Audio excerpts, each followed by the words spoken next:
They say hello to Hylian and everyone else in chat. Well, make sure you let them know I said hello, even if it was way later.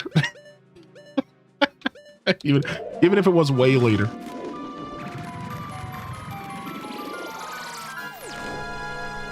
Yo, thank you, Raina B, for the 100 biddies. Thank you, John, for 48 months of support with that Twitch Prime. Thank you so much for the support today coming in here.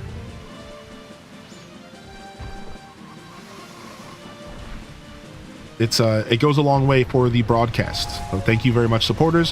However, if you're just hanging out and enjoying the content, you are supporting just enough. And I appreciate that as well.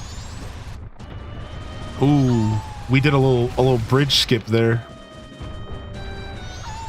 Did I pick up any bombs on the way? I did. Okay, let's go use some bombs in this room real quick. Nah, whatever. Let's just get out of here. I wanted to go see what was down in that hole, but... All right, this time we're going to save in front of this because we have the luxury of saving the game because the PC port adds quality of life. And one of those quality of life things is that we can actually save the game. Like a genuine save. This is not normal for Majora's Mask. So if I were to save and then restart the game, I could load it up and I'd be at the start of this town, right where I entered. Which is pretty nice. So we're going to save just in case, because we don't want to lose our 100 rupees. Yeah, it's huge, right? So you don't just have to save at the owl statues. Basically, instead of only saving and quitting, you can save and continue. Which, as you said, or as you have identified, that is massive for quality of life. Now, I kind of prefer this game to be the way that it was when I played it. So I try not to take advantage of this save system too much. And I have yet to load up and do that. Like I have never loaded from that type of save, but it's nice to have it as a backup plan. That hole is just a mini hot spring. Which is, that actually would have been nice to know that mini hot spring was there now that I think about it. Oh, they just let you carry it now. Oh, nice. Why is saving in this game so weird compared to OOT? So I can explain it to you. So here's how saving works in this game on the original Nintendo 64. The only way you can save is by saving and quitting. And the reason they did this is because they didn't want you ever scumming. So what is save scumming normally, right? What is normally save scumming? Save scumming is the idea of saving the game right before you fight a boss so that you could try the boss again if you fail. A better example is what I just did. Saving would be saving right before, I mean, and I know you know this, Twitch Thomas, but I'm just explaining. Save scumming would be saving right before an event that would cost you a lot of time to get back to if you were to mess up, right? So they created this game with the idea of no save scumming allowed. All right? And this is specifically because of the time system. You have to think about the time system. If you were able to just save the game and load back to a previous save at any time that you wanted while you were playing, you could kind of circumvent the pressure of the clock, right? Think about it. I could save before I go into a dungeon, and if I failed the dungeon in 3 days, I could just load my save and do it again with no repercussions. But how does it work normally in the game? Well, if I go into that dungeon and I fail, I have to reset the days, go back to day 1, go back into the dungeon and try it again. Very punishing. And they wanted this game to be punishing in that sense. So when you ask the question why, it's because they wanted the game to be more punishing. Now, if you're asking the question on like, why would they do that? Well, I kind of understand because like it's frustrating, right? And it makes the game like very unapproachable. I totally get why you might be saying, what the frick, right? Now, I have a little bit of trivia for you all real quick. Here's a little trivia. Did you know that the Japanese version didn't even let you save the game at the owl statues? So right now, the way this game works is that if you go to an owl statue, you can save and quit, and that's the only way to save the game unless you reset the days back to day one. 2 options. Reset the days, save and quit. That's it. In Japanese Nintendo 64 Majora's Mask, the owl statues didn't even let you save. The only way to save the game in Japanese Majora's Mask was resetting the days back to day one. So when they originally designed this game in Japan, the only way that you could stop your play session, think about that, is by resetting everything you did for the past hour or two back to day one. That's the only way to save the game. So now you got to realize that when it came to America, they realized that that was a little harsh and that they should give players the option to just put the controller down when mom's screaming at them and save the game at an owl statue. Thank you, right?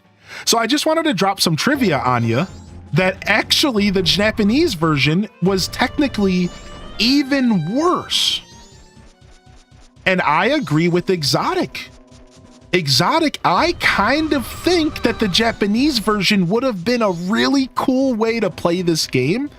Good thing we can just self-impose the challenge on us. Right? Right, now you could just self-impose the challenge and have fun, which is something I think I would like to do one day. Not today, but... Oh, thank you, Petri Payton. I didn't even think of that. So yeah, there you go. There's a little bit of knowledge for you on how it all works and why it kind of sucks. It all comes down to them wanting to make sure that you could not cheese the time system. It's very brutal. Oh yeah, I know what Deathloop is like. I've seen that, I think. All right, let's go to Milk Road and blow this up. Is it possible to change saves back to that in Ships of Arcanian? Potentially. I'm not sure. I'd have to poke through the settings. That's a really good question, actually. I'm not sure. How are you supposed to save? So you're in the Japanese version, you had this, you could only save by playing the Song of Time and resetting the 3 days. Whereas in this version, I have 2 options. I can use the owl statue, save and quit, or I can play the Song of Time, which saves the game and resets it back to a 3-day cycle. So if I were to play the Song of Time and reset and turn off the console and turn it back on, I would be right there back at the reset. That technically is also saving the game.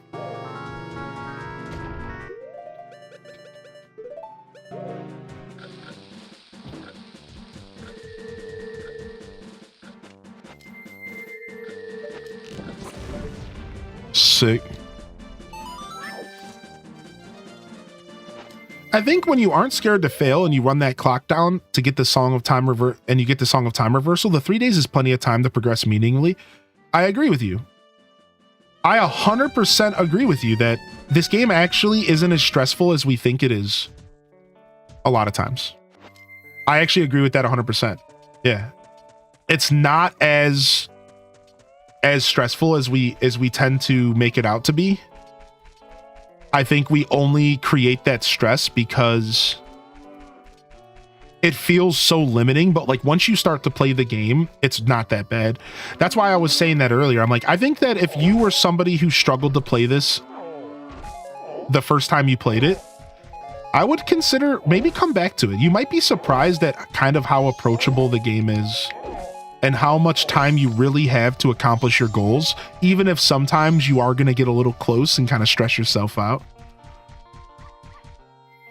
I think you would be surprised. Like it's actually not as bad as we remembered as children, and it's not as bad as your first playthrough. Look.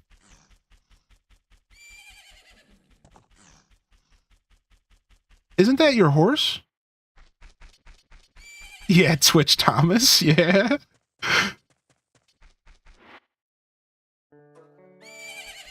All right, so then what do we do here? I'm going to read my guide for this because I don't remember. Talk to the girl there as Human Link and shoot all the balloons on Epona, and she'll teach you the song. Now you can summon Epona anytime. And this gives us a lot of freedom.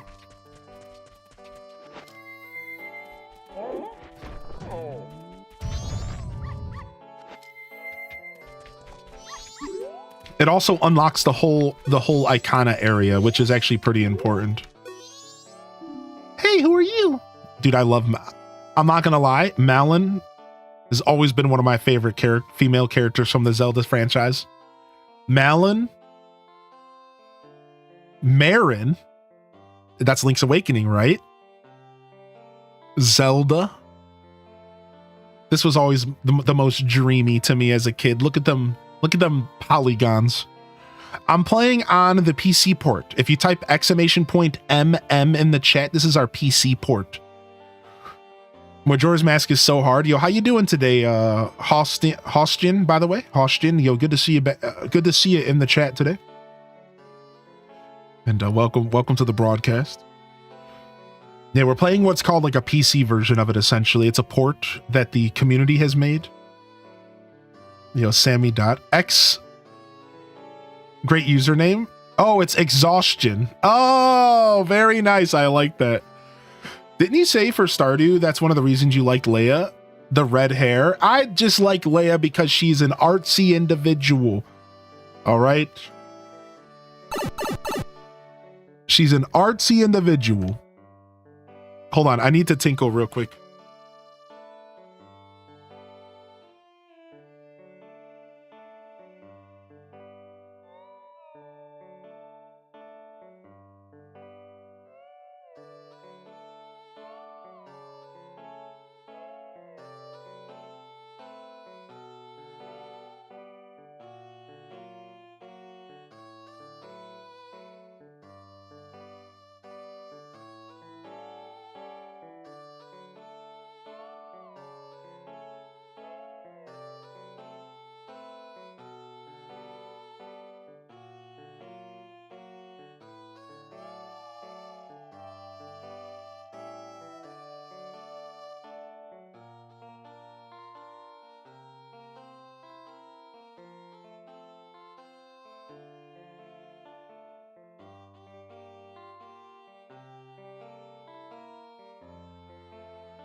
Okay, we're back. I'm Romani. I was given the same name as the ranch. What's your name? Link. That's a nice name, but how about Grasshopper? That's the name Romani gives you. See, you're wearing green clothes and you patter about when you walk. So Grasshopper it is. Romani was practicing for tonight. Tonight. They are coming. Oh, I forgot about how creepy this is.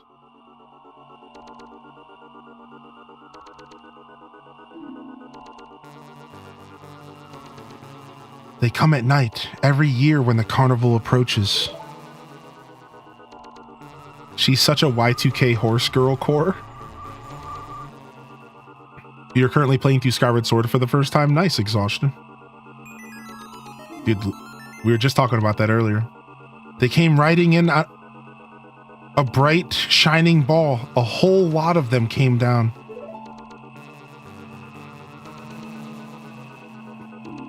And then they come to the barn. Moo! My older sister won't believe me, but Romani must protect the cows. I like how she talks in first person. It's creepy. I like how she has a Ganon's pin around her neck. Why does she have a pin of Ganon's face tying her cloak around her neck? What's up with that? What is going on? Why? What is that? I don't like this at all. You're a boy, won't you try? Sure. Okay, then I'm going straight into my strategy. They'll appear all over the ranch. They'll aim for the barn and approach it slowly, so hit them with arrows so they can't get in. You got that? You mustn't leave the ranch. Let's practice right away. There are 10 ghost-shaped balloons in the ranch, so hurry and burst all of them. If you take over 2 minutes, you're out. Current record is 1 minute. All right, here we go.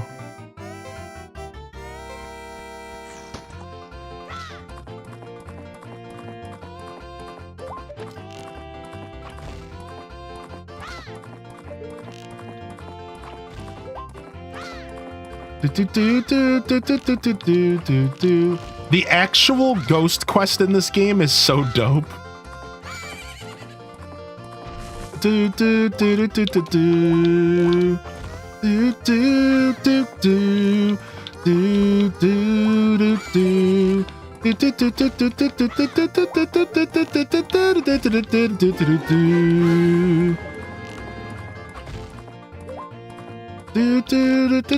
you all are having a wonderful day. HJ love to HJ love to HJ browse. Cheers. Bum, bum, bum, bum, bum, bum, bum, bum, bum. Oh, camera turn! Yo, Angelica in motion hitting us with a 20-month resubscription. Having a wonderful day. How are you? Sick. I'll teach you Romani's horse calling song, Grasshopper. Now you two keep getting along and go practice some more. Beep-o-bo, beep-o-bo, beep-o-bo. Daughter of Ganon confirmed. I like how they kept it the exact same song from Ocarina. It was pretty cute. Gotta have some consistency.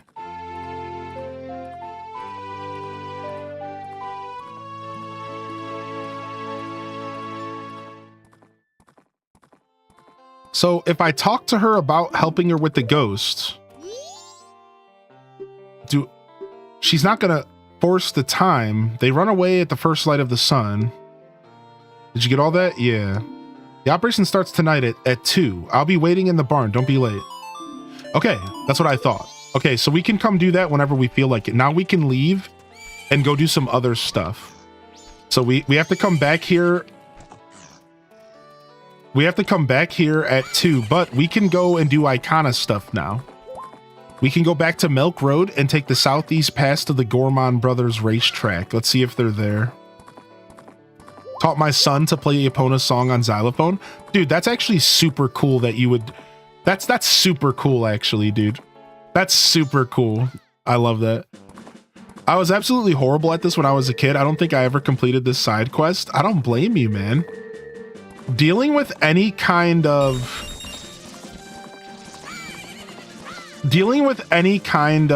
horseback archery in these games wasn't the easiest, man.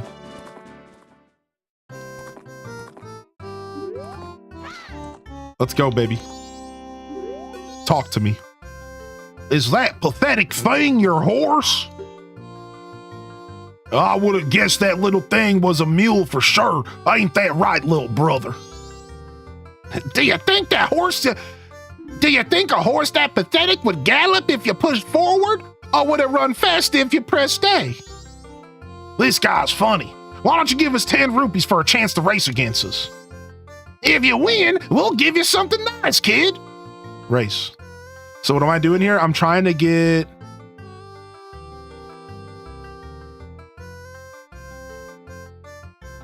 I have to beat these dudes to get the Garrow mask. I don't even remember what the Garrow mask does. I think it makes me look like one of them. Buyers for a company I work for coming in, and they don't want us to have headphones in case they want to talk to us. Oh, no worries, Flower Child. We'll be here hanging out. Thank you for lurking if you can lurk. No worries. And good luck with your meeting today. Kind of looks like Bowser. All right, here we go.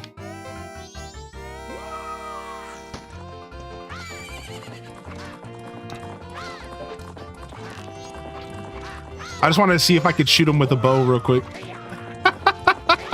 Hopefully that doesn't lose me the race here. I just wanted to see if I could shoot him and cheat, maybe. I'm thinking to myself, maybe I can just shoot him and just end this whole race. All right, I'm out of carrots, which is real bad news. I'm trying to cut them off. I shouldn't have let my carrots go to 0 because I think they take longer to recharge.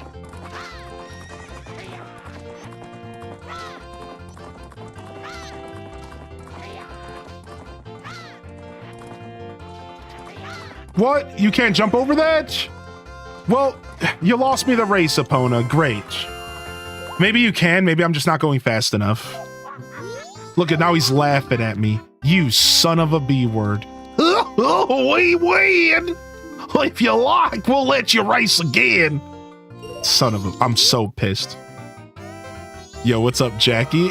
So this horse race music is the music that plays in Ocarina of Time, if that counts for anything. All right, let's go ahead and let our carrots recharge here. All right, let's go ahead and get ourselves a lead. We want to take the perfect driving lines. All right, start smacking that butt.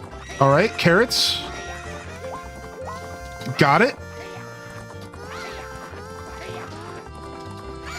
Got it. All right, carrots.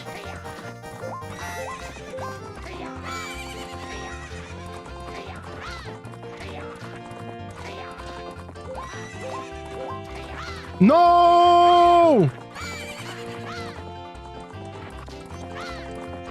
No! I thought I had enough speed, dude! Oh! Dude, shut up. I'm sick of your laughs, dude. Let's go again.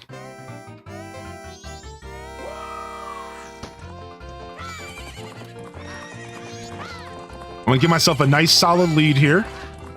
Cut this dude off so he can't get ahead of me. All right, it didn't work out that way. You can kind of body block them sometimes. All right, we got to let our carrots charge. The real options to get ahead of them is just when you're doing the gates, right? This is really where you get ahead of them.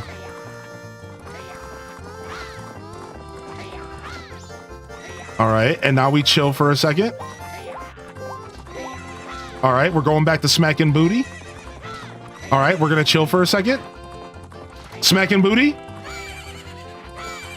All right, and we're good. We're good. We're clear. Screw these guys. GG's. Oh, can't believe we lost.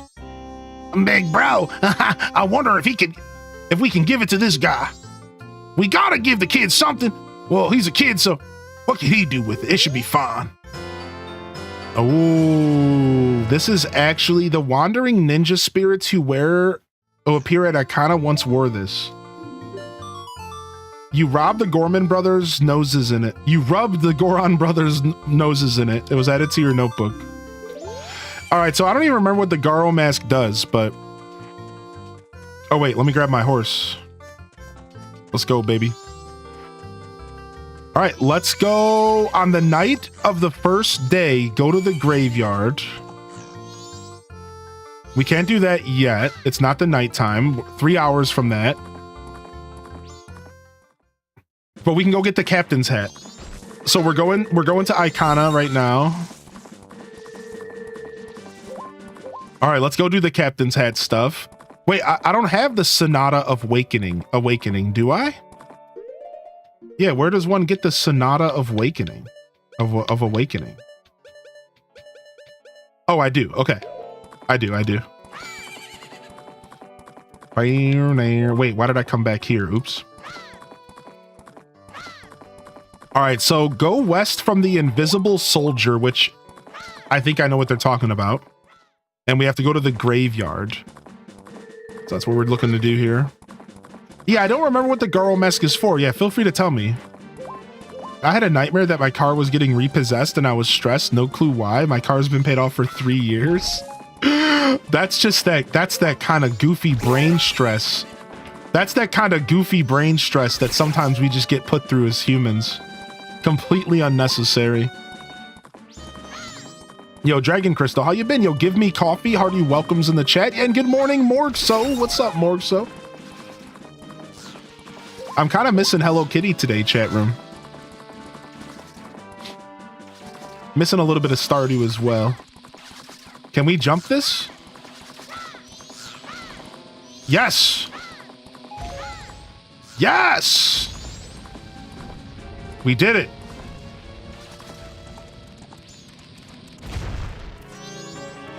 Alright, this is where the Invisible Soldier is, I believe. Got him. Don't tell me that's...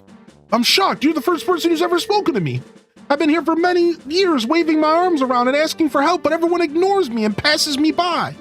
It's because I'm about as impressive as a stone, right? I'm used to it.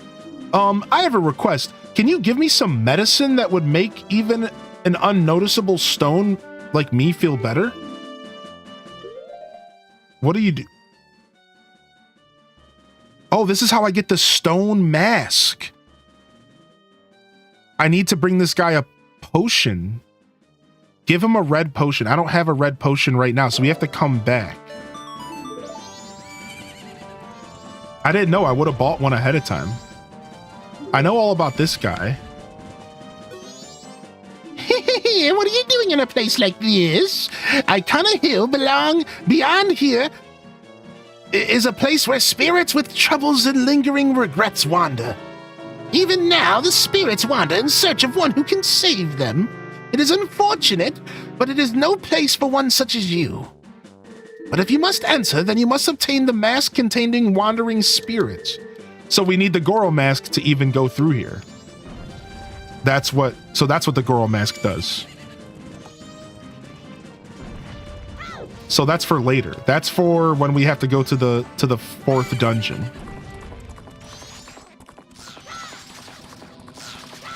All right, we're done with horse time here. Epona just takes these bombs like a champ. Epona just takes these bombs like a champion. Yo, no sleep gang. Ika, go get some rest, homie. All right, here we go. Continue north until you reach a house and a huge sleeping skeleton. Okay. I can do that.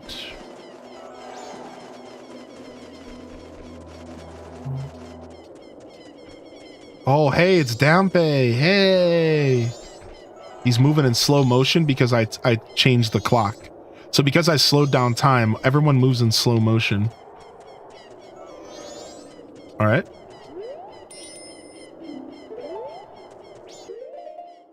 Play the Sonata of Awakening in front of the skeleton. When it awakes, shoot it with arrows and stun it, and chop it up with your sword until it surrenders.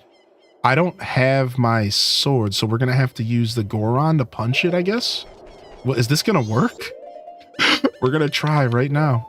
We could use the... Honestly, it would be better to use the Deku Scrub, probably, because his attack is easier to hit with.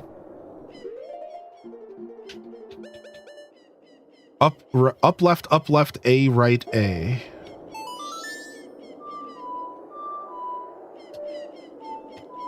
Oh.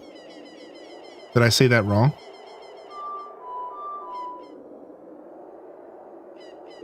I might have misspoken my brain. Yeah, up, left, A, right, A. Okay.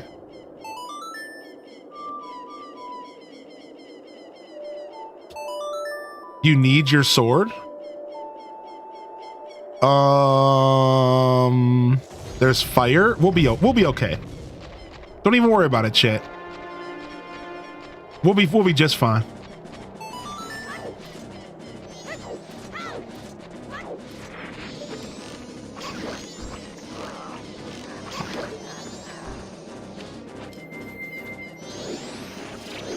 Oh no. Okay, that doesn't work.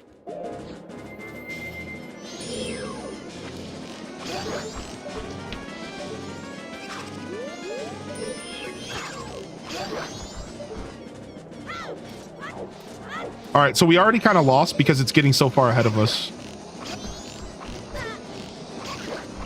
We have to be faster than this, I think. All right, so Goron, this mask wasn't working. Sure.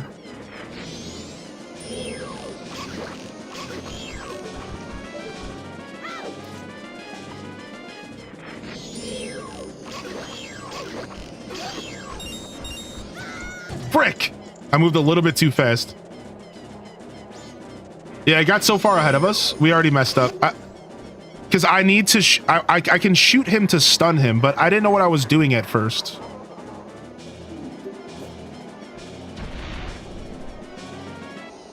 So that's fine. I'm okay with failing this because I just didn't know what was going on. I think I could do it without my sword.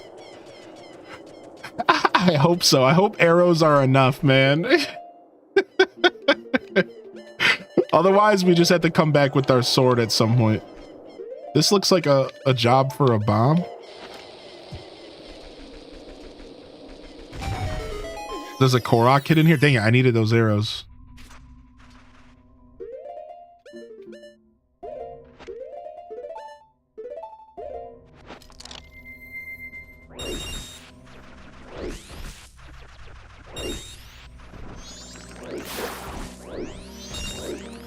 We still haven't tried Goron as well.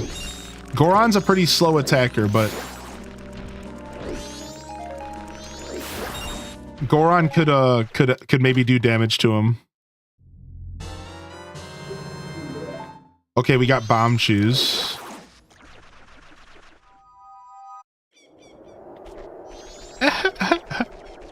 Let's see if we can cheese the game. We're almost getting our sword back. We can get our sword back tomorrow. I don't think we have to do this on day 1. We can come back here on day 2 once we have our sword with 100 swings on it. Well, no, we can't because we're going to give him our sword again to upgrade to day 3, right? So we might just have to wait for another cycle to do this one. That's fine. It would be nice to have the captain's hat, though. All right, the night of the first day, we can go to the graveyard. So we're almost ready to go to the graveyard. Oh, but we need the captain's hat to do this. Oh. All right, here's our last shot. We're going to go for it, all right? We're going to go for it. We got... Wait, we didn't get arrows. No, we didn't get arrows. All right, I need these rocks to produce me arrows. Oh, wow. You wish and you shall receive, I guess.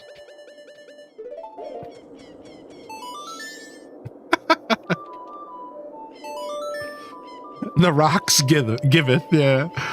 All right, let's see if we can pull this off. Otherwise, we have to do this in a different cycle.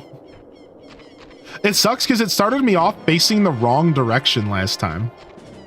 Like, why would you do that?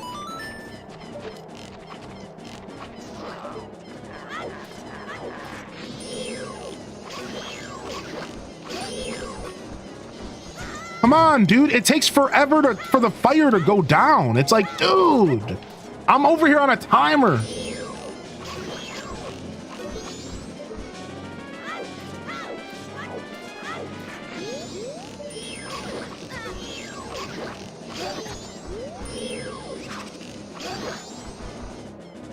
There's no way I'm going to get this. I'm not even at the points where I can hit him with the sword.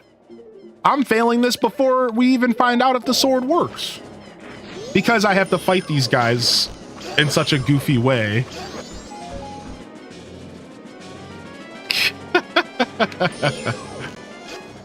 Yeah. It's tough because I need to keep him stun locked, and I'm not spending enough time keeping him stun locked is what's happening here. Fighting with only arrows is tough, all right? I don't think being Goron would be better. I think Goron swings so slow, and Goron can't use the bow. Oh, the bomb mask might be smart as a way to just destroy them. I like that, dude. We're gonna try that, dude. We're gonna try to cheese this game, man.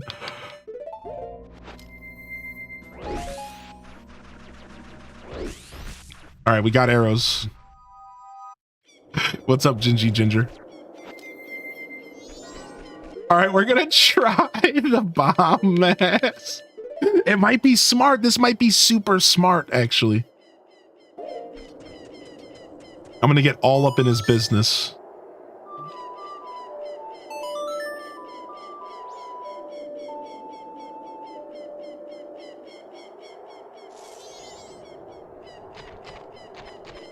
It sucks. It doesn't help that using the bow on and with my controller setup is pretty bad.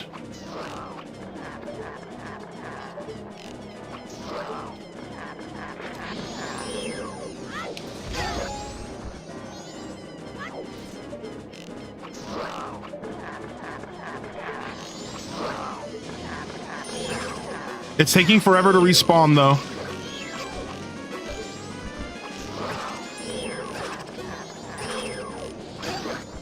The bomb mask, I mean. So I only have it every other. I only have it every other.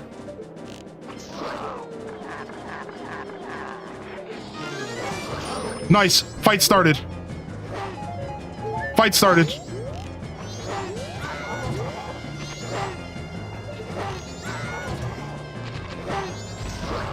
Hit him. Hit him with the bomb mask. That means regular bombs work.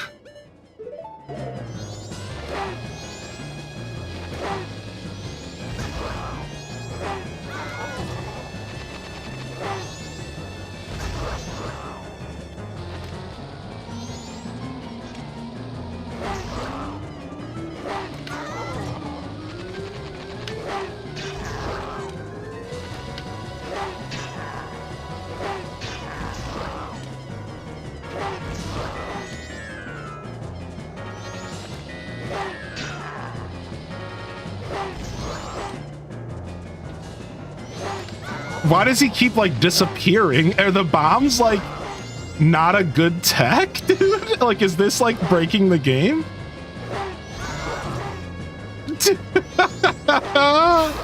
No, we did it, dude. We did it, dude. Who said we needed a sword, son? This is why when you watch Hylian Descent play Zelda, I will always find the goofiest way to play the game that veterans, people who have been playing these games their whole life, would never think that that would work. And it did, dude. Dude, that's what I'm talking about, dude. Young swordsman who has awakened and deftly defeated me, I shall rely on your power to fulfill my request. I ask you to take my soul, which rests in the fiercely burning flame, and convey my words to my men, who even in death remain loyal to me. Tell them the war has ended. Then I shall be able to drift quietly into sleep. Captain, sir, may I take my leave, sir?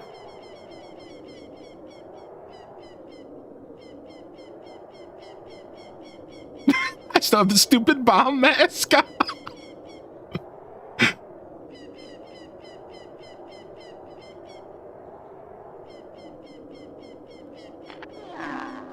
Yes, sir.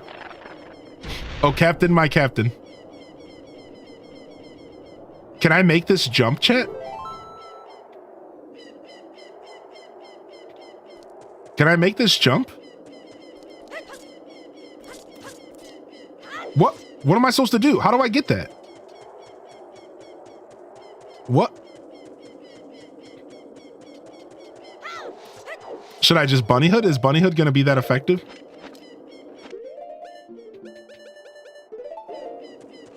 Okay.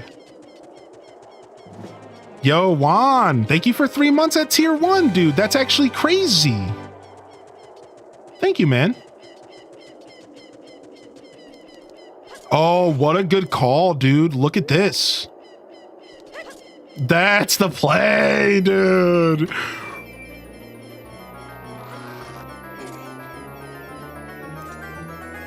Bam, bam, bam, bam, bam, bam, bam. The ghost of 100 soldiers swear allegiance to this symbol of authority.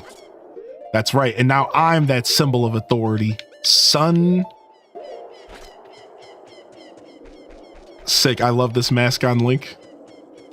Pro stretch, yeah, goat ledge, yeah, dude, cheers. All right, so now what do we do here? On the night of the first day, go to the graveyard, wear the captain's hat, and talk to the skeletons patrolling the gravestones. Tell them to open it and jump down the hole. Go through down here, light the torches with your fire arrows, and get to an iron knuckle. Kill it, and you'll learn the Song of Storms from the tablet that appears. Okay.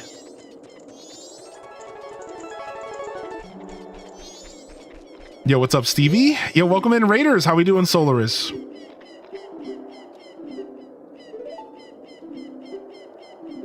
Oh, I told him to keep... Open the grave. Alright, sick. Swordless Iron Knuckle? I didn't even think about that. Are we about to go fight this Iron Knuckle swordless? Uh-oh. I did not think about what we were about to get into here. I'm not gonna lie, this didn't cross my mind until you just said it. What's up? How you doing today, Gar? Yeah, we could use that health, please. All right, let's roll. We should be able to fight everything in here.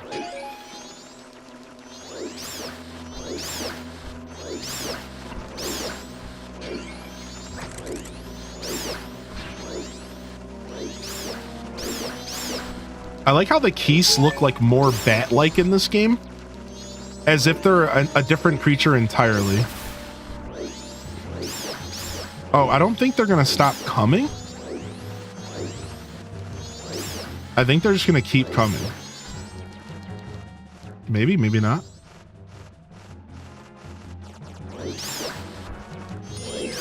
I forgot I can shoot. Doing all right. Working nights this week, so lurking while the coffee kicks in. Nice. Yo, what's up? Thank you for the follows. How we doing? We're doing good, dude. We're playing some Majora's Mask, which doesn't get much better than this. And we have to fight a Dark Nut without a sword, which I'm not even sure we can pull this off. Hopefully Goron can do damage to him. Hopefully Goron can do damage to him, because I don't think Deku Scrub's going to be able to. If I know this game well enough.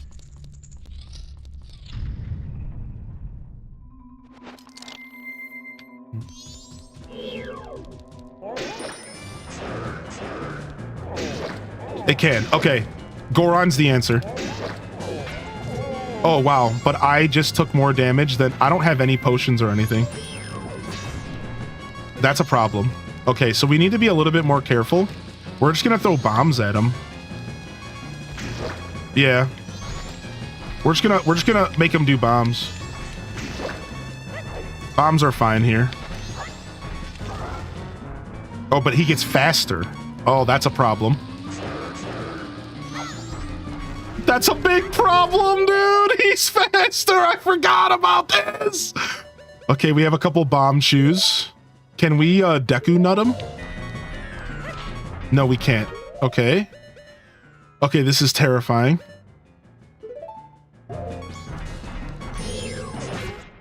Okay, I was trying to hop back. Dang, dude. I wasn't ready for the Dark Nut fight at all. I didn't have my full HP, to be fair. But I did let him hit me, and he did hit me for an astronomical amount of damage. So... I think even having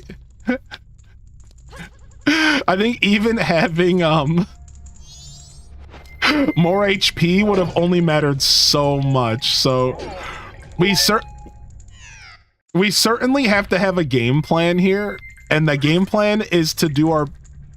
Dude, what is this room? The game plan is to do our best at using bomb. We're just gonna use as many bombs as we can. Yeah, dude, he hit really hard, dude. Okay, as long as we get a couple hearts here, we could probably take a couple hits. All right, I think we have to go back out and farm up a little bit of energy. Yeah, we just need to farm up a little bit of energy here. Gonna raid and lurk as dinner's done. Ooh, get that dinner, dude. We love some din around here.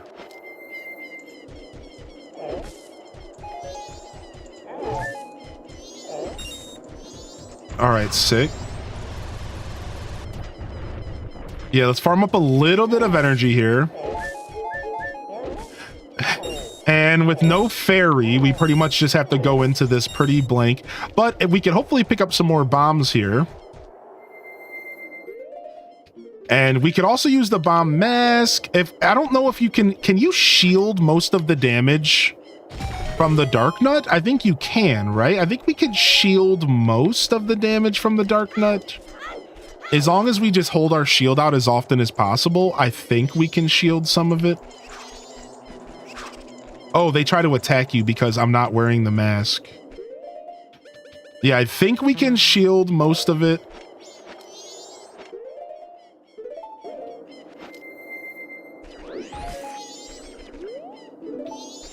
The Dark Nut, starring Kristen Bale. All right, we get 5 bombs to work with. Let's go. Let's just go in. Let's just have fun. His axe is too heavy, so he will hit me through the shield. That's what I thought. I had a feeling that that's how that worked. Dude, this jump. All right, I should just stop rolling it. That's the problem. Okay. All right, we have the chance for these pots to produce some more loot for us. Well, that one's gone. All right, so we'll start off using bomb shoes because those are a little bit slower to set up. Then we're just going to use regular bombs and just try to kite them into the bombs. Meanwhile, we still haven't tested if Deku Mask is valuable here, but I don't think it is. I honestly think Bunny Hood is going to be the most valuable thing here for us. So let's Bunny Hood it up and let's go.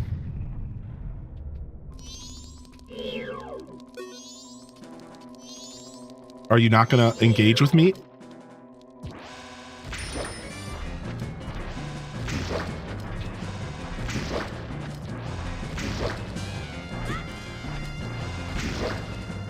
Okay. I'm willing to maybe go into Goron here to do the rest of this damage real quick and just be extra careful.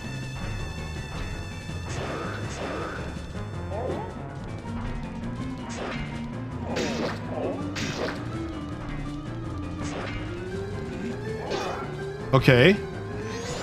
No, no, no, no. I'm trying to take off the mask. I hit it on the wrong button.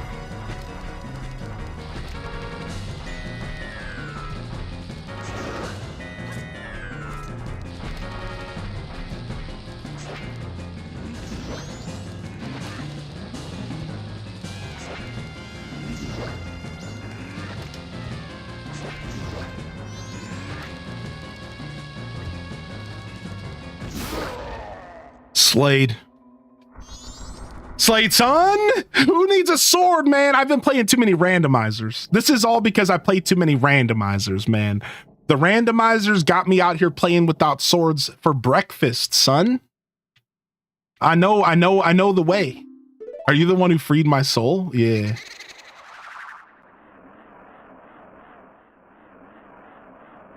I serve the Icona royal family. I am the composer called Flat. We need this song for another composer later, I believe. The songs connected to the royal family that remain here were all composed by my brother and I. Oh, Sharp. Oh, my dear brother. He sold his soul to the devil and was the one who locked me in here. You who do not fear the dead, learn well the song that is inscribed behind me. If you ever meet my brother, I'd like you to inform him. The 1,000 years of raindrops summoned by my song are my tears. The thunder that strikes the earth is my anger. I have made my request.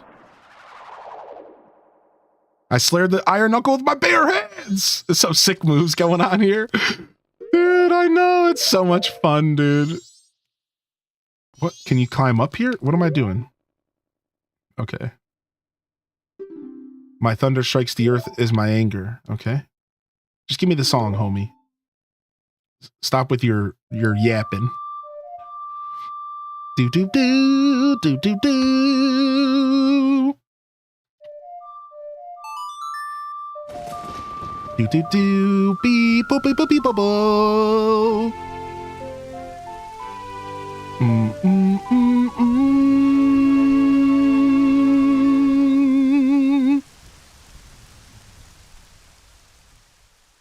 All right, so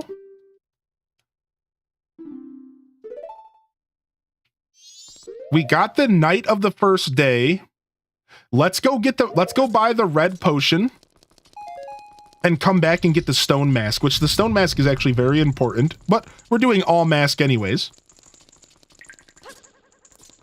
Yo, Pineapple, good to see you. If you have any questions about the schedule, feel free to ask, all right? We have Scuffed Eats planned for this Sunday. I'm going to be 100% honest with you guys right now. Scuffed Eats is I'm put in a little bit of a rough position this week with Scuffed Eats due to my computer messing up and my hard drive failing. So I haven't had a chance to set up a recipe, and I might just be winging it. I also might have to cancel it if I can't get my computers to start talking to each other again because of all of the updates. I think I'm fine, which is why I haven't canceled it, but we'll see. Either way, this is a little bit of a weird week. We're kind of just going to wing it. I apologize for the lack of recipe at this point. It's already Thursday, but I'm doing my best. I had a bunch of stuff happen the past couple days, and so either way, we'll still be here Sunday, but Scuffed Eats might get delayed, which is not the end of the world. It's fine. But I haven't talked about it yet, just because I'm not sure. I'm still kind of figuring it out. All right, so we have to go back to the ranch at 2:30, but we have time to go and buy a potion from the potion shop. Right, so let's go do that. We want to go buy a potion from the potion shop.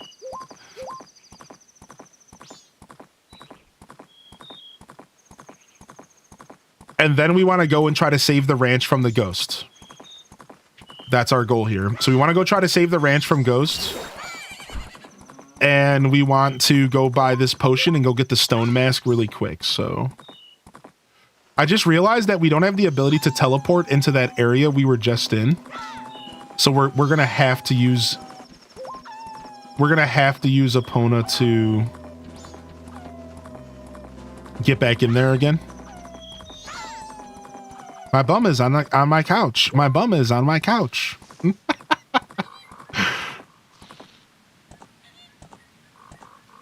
Boom.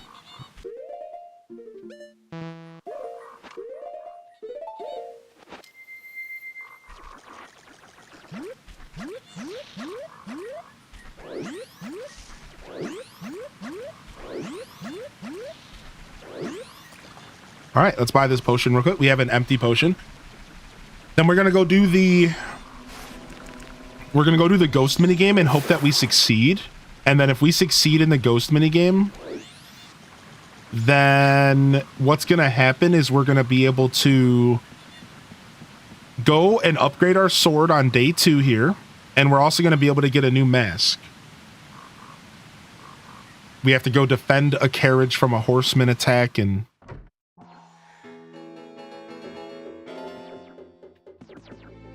All right, sick. Bum, bum, bum, bum, bum, bum, bum, bum. Oh. Does she not... She's not want to deal with me because of that?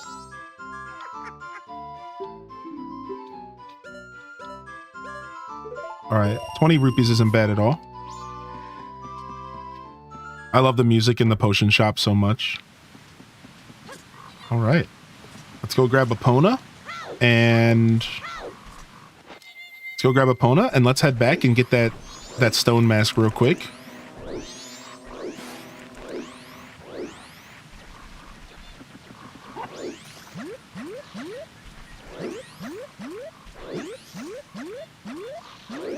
Oh, barely got that one.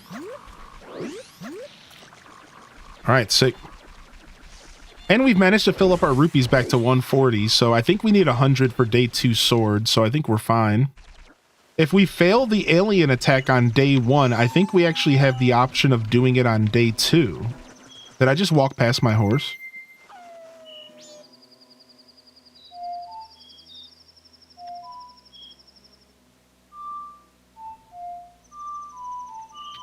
Took me a second. What's up, Audrey? Hey, Adri. Excuse me. My brain always wants to do that for some reason. What's up, Adri? How you been, man? Good to see you. Good to see you. Was cool to get a chance to pop in the other day.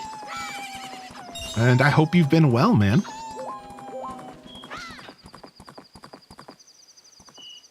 All right. We'll go get the stone mask, and then I think we're doing really well. Go get the stone mask, and I think we're doing really, really well for ourselves here. And we just have to wait till 2:30 in game shows up, which honestly could take a little while. We might want to just let the game's time go back to normal so that we could just quickly get back to 2 a.m. and then we could switch the time back. So we'll probably do that. So we're not waiting like a full 10 minutes, because we honestly could be waiting like a full 10 minutes if we...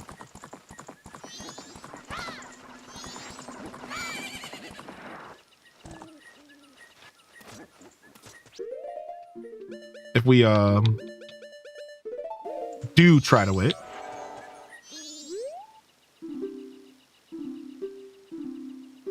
All right, this guy wants some medicine, and we have some... Oh, well, we can't do that.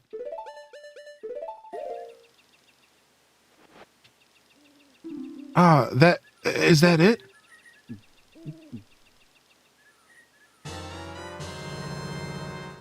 I feel better, I think. Thanks. Oh, here, in gratitude. All right, Stone Mask is cool because it makes us invisible, and we need to use that later. It's a pretty big deal. Now, in theory, could I go up here? Will this guy, like, let me up here? That's a nice mask you're wearing. That is the mask of the leader of the ninjas who once spied on the hilltop castle with his blood-stained history. With that, you may be able to call out their spirits, even now are still wandering. Perhaps you'll be able to save the souls that wander beyond here. Oh, you have to have the hook shot. Hook shot comes from the water temple. So I just wanted to see if we could do this. We can't. So we're done here. So now we need to go get ourselves over to Romani Ranch and get ourselves prepared for ghosts. Ghouls and ghosts and goblins. Ghouls and ghosts and goblins, you see. Milk Road. Yo, what's up, Ryan Perp, the perpetrator? How we doing today, baby?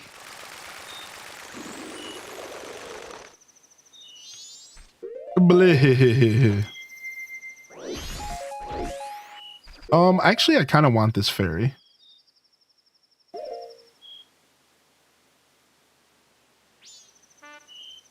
No, stop. Can I just not use bottles as a Deku scrub? Is that what's going on? Oh, I already have it equipped.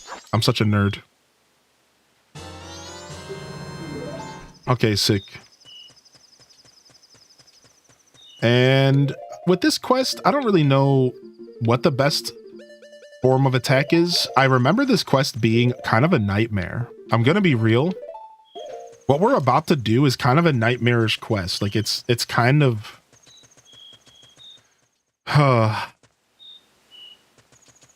So the ghost will start to appear. Position yourself on the ghost. What does that mean? Position yourself on the ghost. At 2:30 a.m., the ghost will start to appear.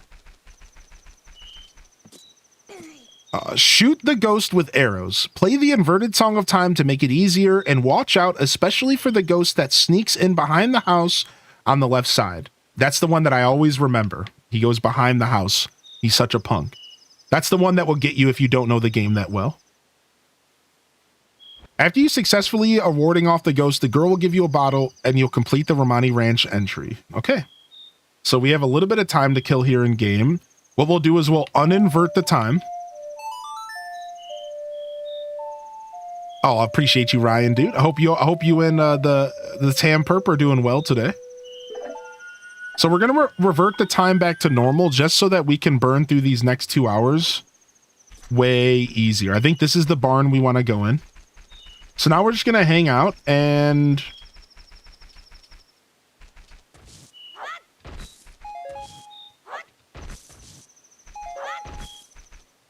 hope that we don't need swords for this. I don't think we do. But if we did, we would be screwed. All right, I'll stop hitting that just in case we need more. We might need more arrows later. So at least we know there's an arrow stash somewhere.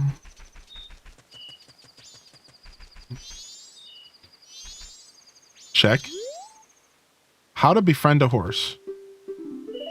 Okay. I think this is the building we need to go in. Yo, HDES lurks. Loving the new lurk emote. I hope y'all are enjoying it as well. This is a good opportunity for me to say welcome if you're tuned in over at the Lurker Zone on YouTube. Thank you for choosing my stream to hang out at, and I hope you enjoy the show. And if you are hanging out here on Twitch, don't be shy to hit that follow button, and welcome to the broadcast. Thank you again, Juan, for the 3 months in advance, an actual insano amount of support. And I really appreciate that, dude. Thank you very much. Thank you very much. And thank you for the follows coming in today as well. All right, we're almost there. We're almost ready to start this. Oh, I didn't mean to hit that. I needed those arrows later. Oops. All right, here we go. Once 2 hits, we're going to have to reset the time again. And we're going to have to make this happen. I'm scared. I'm actually genuinely scared of what's about to happen. I'm genuinely scared right now. The ghosts are coming out, dude. The ghosties are coming, chat.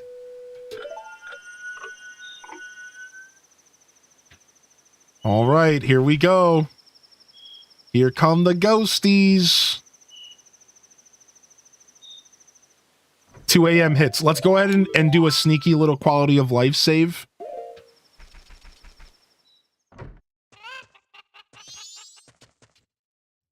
Is this where I'm supposed to be? I don't actually know where I'm supposed to be. Am I supposed to go to the barn? Oh, there she is. She's coming to the barn right now. Okay.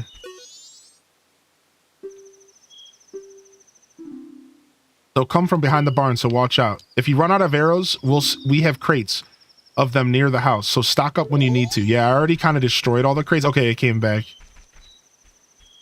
All right, I don't have to talk to her to start it, right? They just start coming at 2:30, I believe.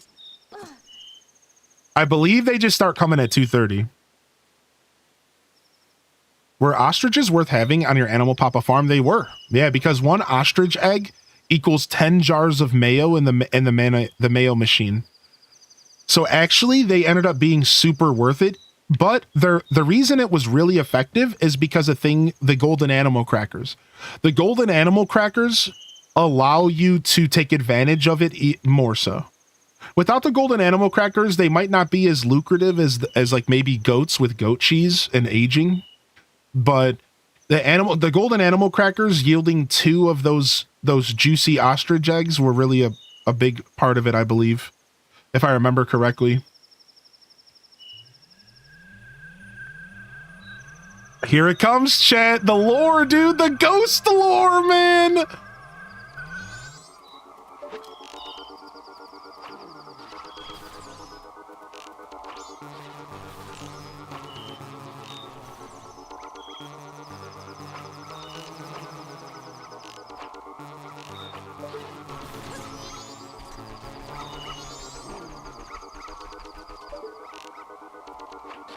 The music gets all creepy, dude.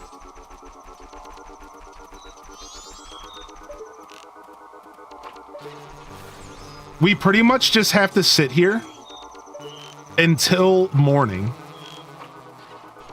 Just continually fighting all the ghosts. They just keep respawning. The dog lets us know about the one in the back.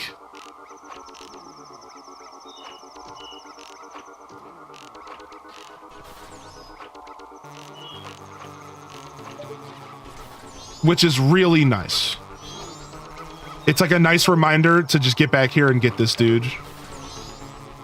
We pretty much have to sit here and do this like for a while, I'm pretty sure.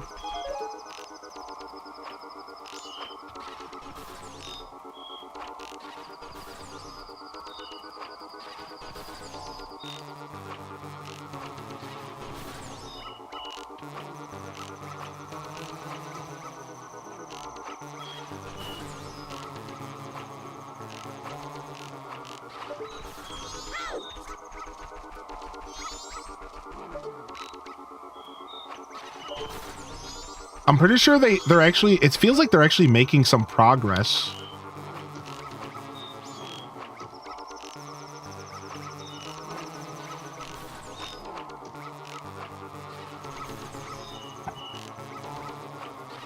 Yeah, it kind of feels like they're making weird amounts of progress, actually. Dude, I'm terrified, man. Dude, the music is so good. Now, now, now, now. Na na na now now now now na na na now now now.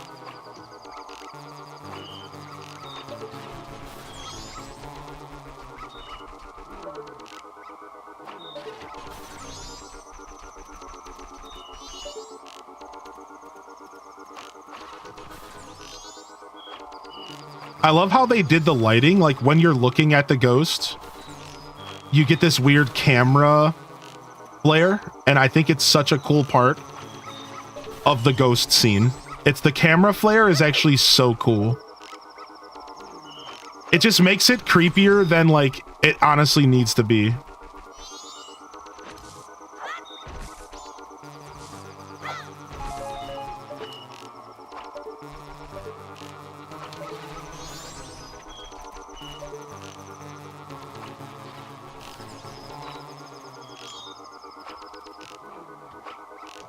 Freaking Dead Zone?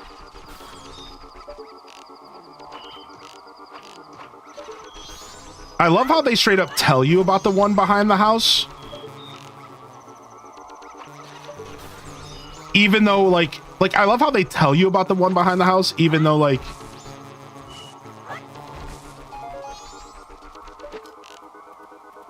they straight up tell you, like they know that one is sneaky and they straight up tell you about it. They're just like, yeah, by the way, look out for the one behind the house because it sucks. Like I kind of appreciate that.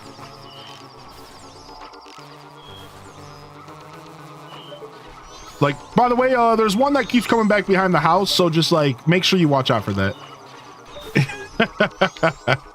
Oh, and by the way, Fred, he just likes to hang out behind the house.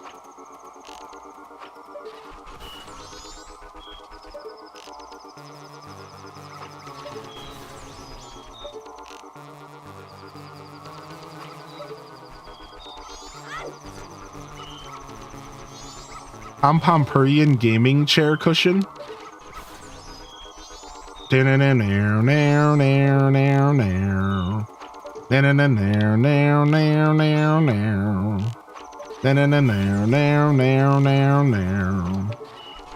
Sounds cute.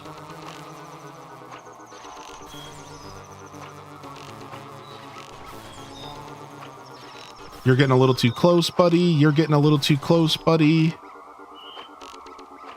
You're getting a little too close, buddy. You're getting a little too close, buddy. You're getting a little too close, buddy. All right, we need to pick up some more arrows. You're getting a little too close, buddy. Yo, give me them arrows. I don't need that magic. Yeah, give me them arrows. I don't need that magic. Yeah, baby.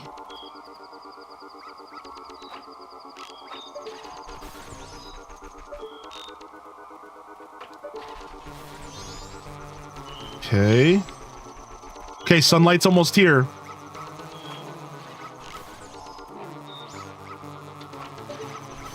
Sunlight's almost here, dude. It's 4 a.m. in the game. I wonder what this is like if you don't invert time. Like, how much faster do they move if you don't invert time, right? On one hand, it makes the event not take as long because time is moving faster, but on the other hand, I imagine it's like way more stressful, right? It's 5 in the morning. We're getting there. I think we're good with 10 arrows. I think we're good with 10 arrows here.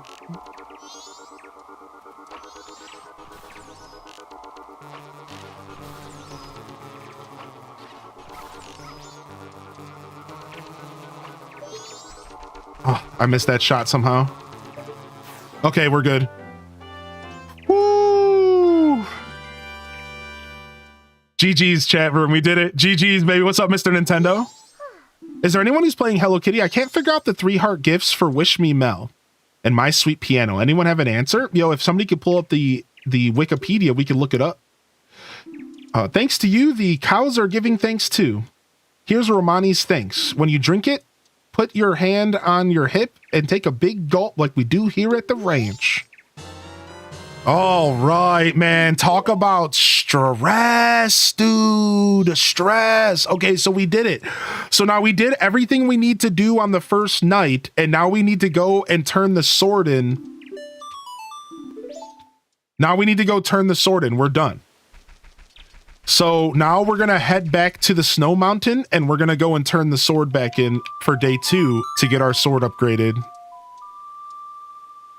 Yeah. Flower candles for Wish Me Mel. Thank you, Pieberry. I hope you're doing well today, Pieberry. Thanks for hanging out with us today, homie. Target practice complete. Whew. Yo, what's up, Bazooka? Man, that was stressful, man. What's up, Danny? Hearty welcomes. Thanks for welcoming the fam in here today. I appreciate anyone who takes the time to do that. Thank you. All right, this bee is about to get aggressive. Be aggressive. Be aggressive. Leave me alone, homie. All right, we're almost there. We're almost at the fresh day. Yeah, those characters are specifically kind of hard to level up on purpose, Decade. I wouldn't overthink it too much. But yeah, like you're gonna have to wait for other characters to show up and stuff like that, and collecting. You have to keep gifting them. You're gonna have to keep gifting them as well. All right, we just have to wait till 6 in the morning. The party don't stop till 6 in the morning. Which we could let time go back to normal, but I'm kind of down to just hang out for a couple minutes here.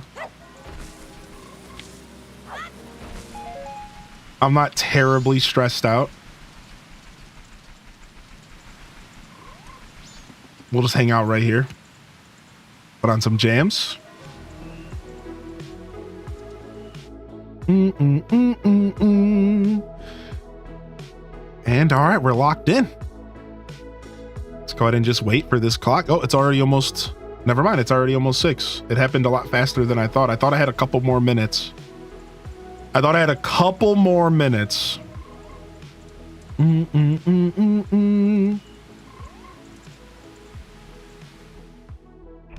The dawn of the second day.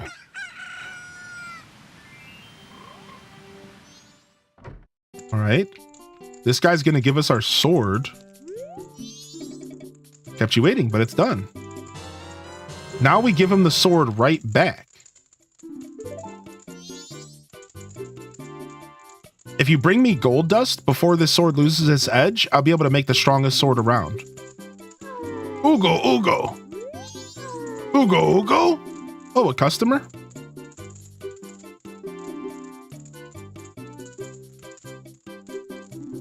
Do you have any gold dust? I do, homie. I have that wrestler that used to make me uncomfortable as a kid. He's right here. All right, just for you, I'll do it for free, but don't tell anybody. Thanks for dropping in now. I'm straight off to work. Come back tomorrow morning. Ugo, Ugo, Ugo. All right, our sword's gone again for the second day in a row. This is such a cool quest that they take your sword and just make you play the game, even though you could just skip time. But we have some stuff we can do real quick. We need to go back to the Milk Road, and we need to go help Cremia inside of the barn. So back to the Milk Road we go. And at 6 p.m. on the second day, we start a quest where we have to go adventure. We have to go on a horseback ride and stop bandits. It's honestly one of the worst quests in the game.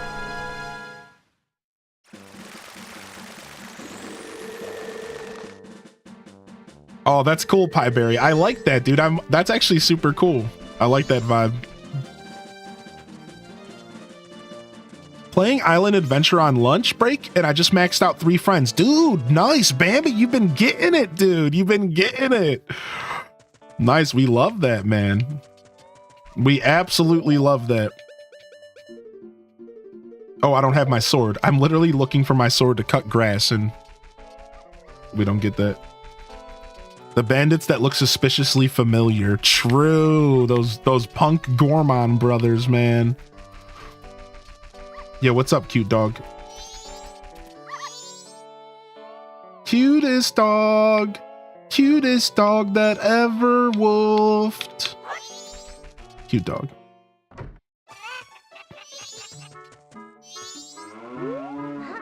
It's the older sister version of Malin. Romani's going to take our milk to Clocktown. You're looking after the place. The cows would be all alone otherwise. Yes, sister. I'm going by wagon to town. Would you like to ride? I'll be leaving at 6 o'clock this evening, so if you can join me if you'd like. All right, 6 p.m. We'll be here. We'll be here, and it'll be square. All right, so the next thing we can do is we actually have 2 things that happen at nighttime, which is a little sad. But on the second night, if we go to the graveyard, we can go get ourselves a heart piece with the skeletons. We have to fight another iron knuckle without our sword. All right, we're skipping that stupid heart piece until we get our sword in a different 3-day cycle. We're skipping that one, dude. All right, what's the next here? So on the night of the final day, you can open up the last gravestone, drop in, and get bottle number 4. Now, you don't have to do these things in order, I don't think, so we can still get that if we want. Next up is Zora's Mask. Get on Epona and Termina Field and head to the west area. Use Epona to jump the gate into Great Bay. All right, we're on our way to Great Bay. Yo, enjoy your lurk, Alto Girl. Thanks for lurking in. Yo, Brittany, the internet's back. I appreciate that. Good to see you back in here, homie. Thanks for tuning in. Yo, Farrell's Barkley, welcome back, dude. Yo, good to see you back in here, man. How you been? How you been? Welcome to the show today. Welcome in, Zelda enthusiasts.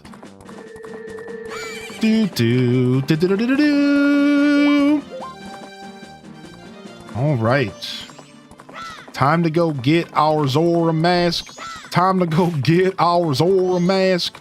Time to go get our Zora mask. I said it. Time to go get our Zora mask.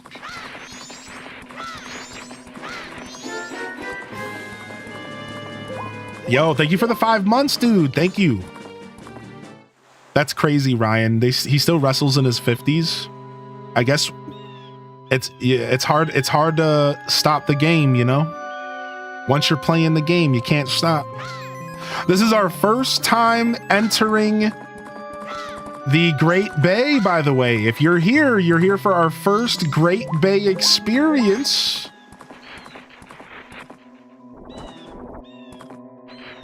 Which is absolutely beautiful. So what do we do here? We're gonna swim out into the water towards the building with the owl statue and activate it. That sounds about right here. Let's go. Yeah, love this game, man. Love this game, dude. This building is the Marine Lab. There's an unconscious Zora in the water nearby. Push him to shore and play the Song of Healing to get the Zora's Mask.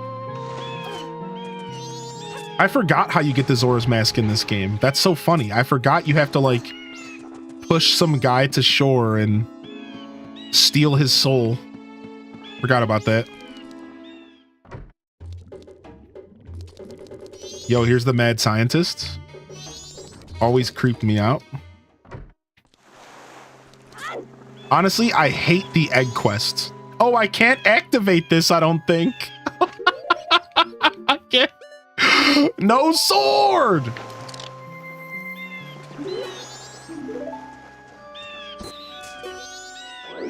Yeah, I can't activate the owl statue, dude. Son of a B word.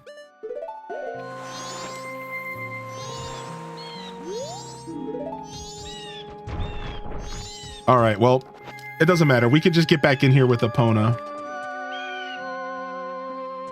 All right, where's the dude we have to push the shore here? Maybe we have to activate the statue for the dude to appear? No, there he is. I was about to be so sad if that was the case. We're doing so good without the sword, Jackie, right, dude? Oh, somebody. Oh, please. Get me to shore. No problem, man.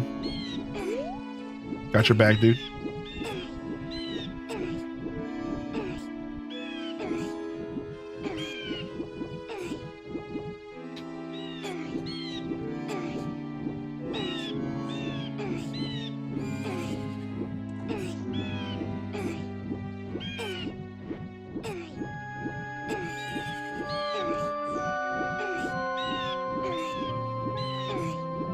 These birds need to shut up.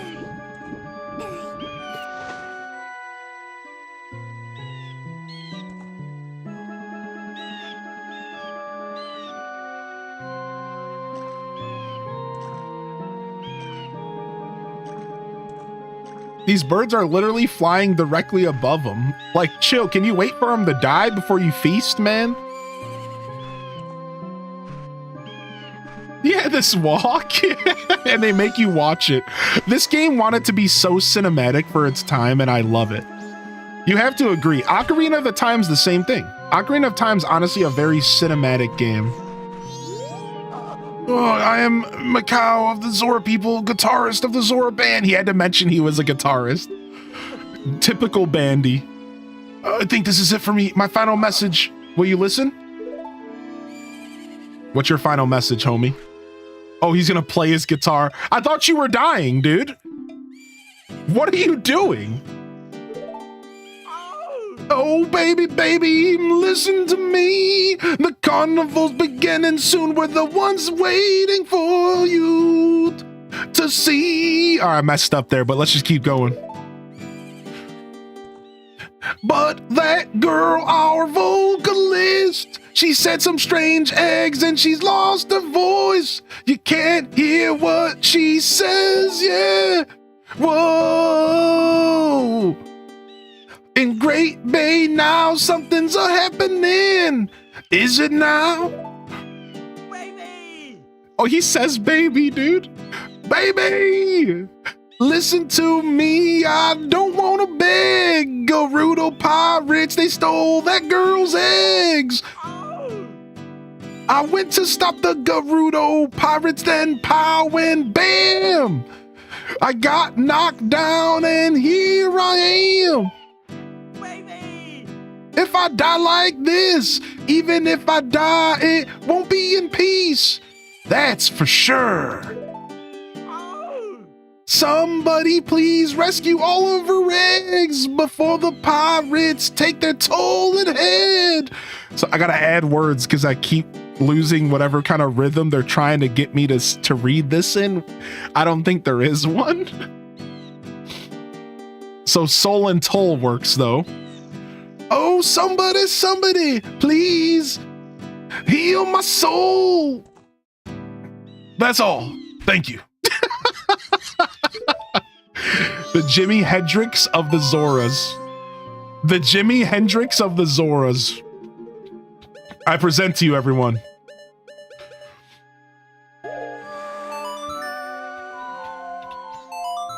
Just dies. Just straight dies. Yeah, stands up. Yeah, very Jack Black, yeah. And just dies in front of us. Good guy, great man.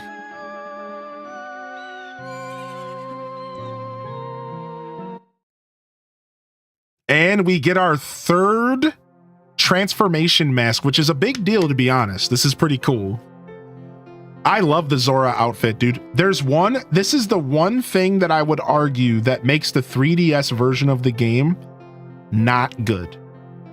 I'm not saying you can't enjoy it. I'm not saying that a lot of you probably do. But they changed the way that the Zora swims in 3DS. They completely ruined it. And it's the one thing that I will never let go. I'll let go of all the other changes. They changed the boss fights, whatever. But the fact that they ruined the Zora swimming is probably the most unforgivable part of the 3DS version. That is the most unforgivable part. I can forgive everything else, and I bet you the 3DS version is pretty good. But I cannot forgive what they did to the swimming. I've never even experienced it. I've only seen a video about it.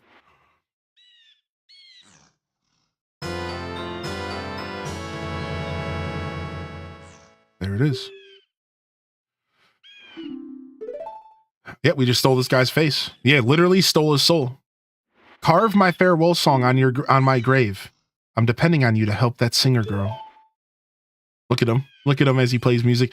This game is very dark, and this game has a lot of elements of grief to it. And this is something you don't all the way realize. If you're watching for the first time, or if you don't fully appreciate the game, which, like, maybe you're just not a big Zelda guy, maybe you're not a big lore guy, there's a lot of reasons why you might miss this, which is totally cool. The thing you got to realize is that every mask is actually a soul of somebody. And the Deku Scrub mask, you don't really understand that. The game doesn't point it out to you. You just get handed this mask and you don't know what's going on because you're cursed.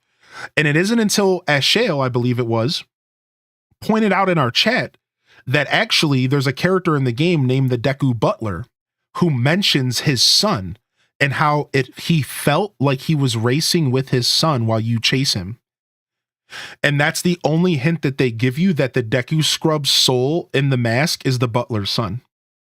The Goron is Darmani, the legendary hero of this world, and the Zora you just saw.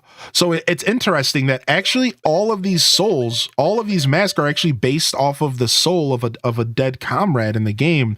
And that's the foundation of the game is on this very dark.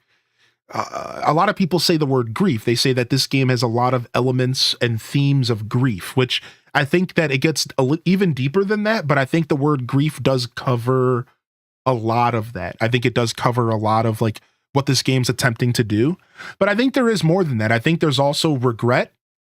They also cover a lot of like societal stuff, like how Cafe and the whole marriage thing, the way the guards and the carpenters are fighting. There's a lot of like little stories that get told throughout the game. And I think it doesn't just focus on grief, but grief is totally one of the main themes of the game. For sure. He's to be remembered in song, and his lyrics are written here. Will you try to sing Macau's lyrics? We the Zora fight song I won't sing. Thanks to it, Cozyology H Day Lurk, H Day Love, H Day Lurk. Yeah, Majora's Mask is a fun game about death. Yeah, dude. Oh, son. Let me pull out my guitar real quick.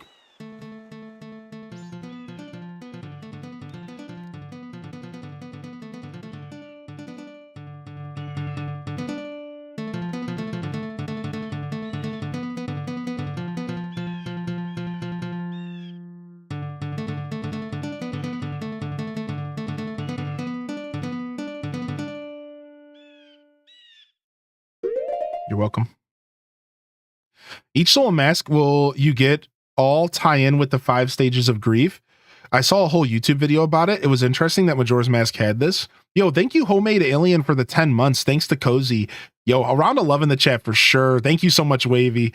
Yo, super sick. Thank you for the support, man. It actually means the world to me. Thank you, Homemade Alien, for supporting my journey here. All right, we got our mask. We got our mask, and Tingle is around here somewhere. We're looking for Tingle. Where is Tingle Galoompa Loomp? Up there he is. And we get the ability to swim, man.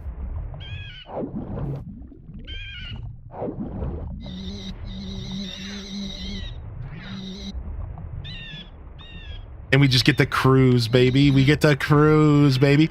Now, you actually do want to get yourself kind of acquainted with the swimming in this game, because you need to do some pretty precise swimming at some point. So it's nice to kind of get yourself acquainted with the swimming and just like have some fun with it. You know, just swim around a little bit, just have a blast.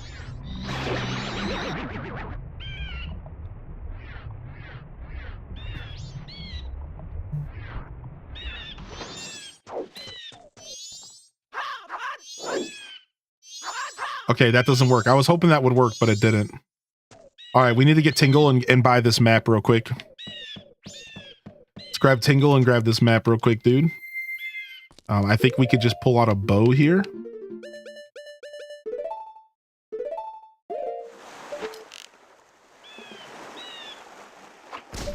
Got him. Punk. This is a level in Super Smash Bros. Melee. Anybody know what I'm talking about?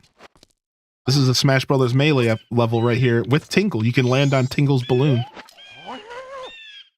What's this, green clothes, white fairy? Oh my! My name is Tingle.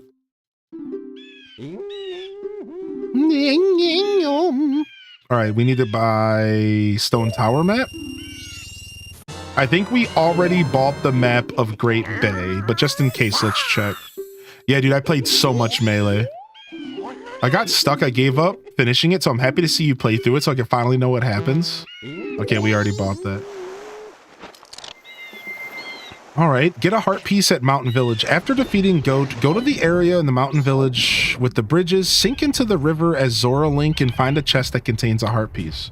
Oh, so now they want us to go around the map, and we have time for it. Let's go back to Mountain Village. And we can go get ourselves some heart pieces. Actually, wait, before we leave, why would we go there? We can do one at Great Bay here. There's a heart piece here at Great Bay here. What are we doing? So go south along the shore next to the next area of Great Bay. South along the shore.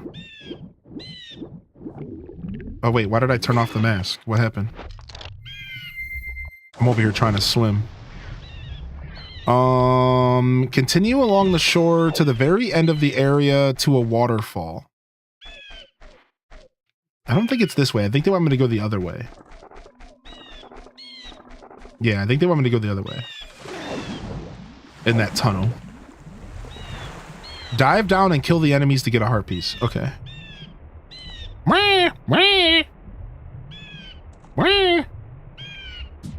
Shut up with your birds. I like how they didn't put any music here. They're just like, we're gonna give you seagulls and you're gonna like it.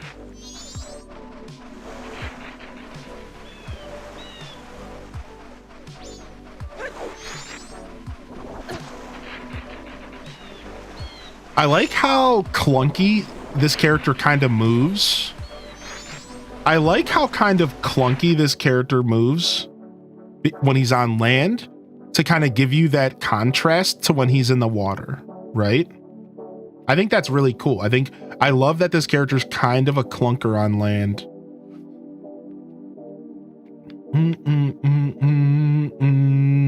Yeah, he walks like he's on a mission, yeah.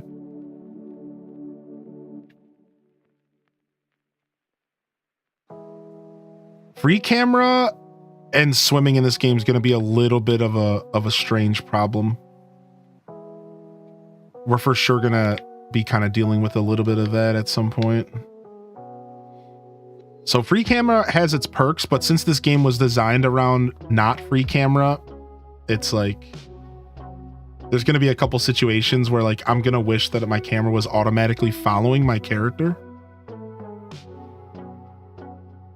I imagine they made up for it in the 3DS version. Can I just straight dive? Oh, I can just straight go underwater. I can just walk around the bottom of the water. I forgot about this. Nice. All right, so we got that. Now, if they say the Pirate's Fortress has one.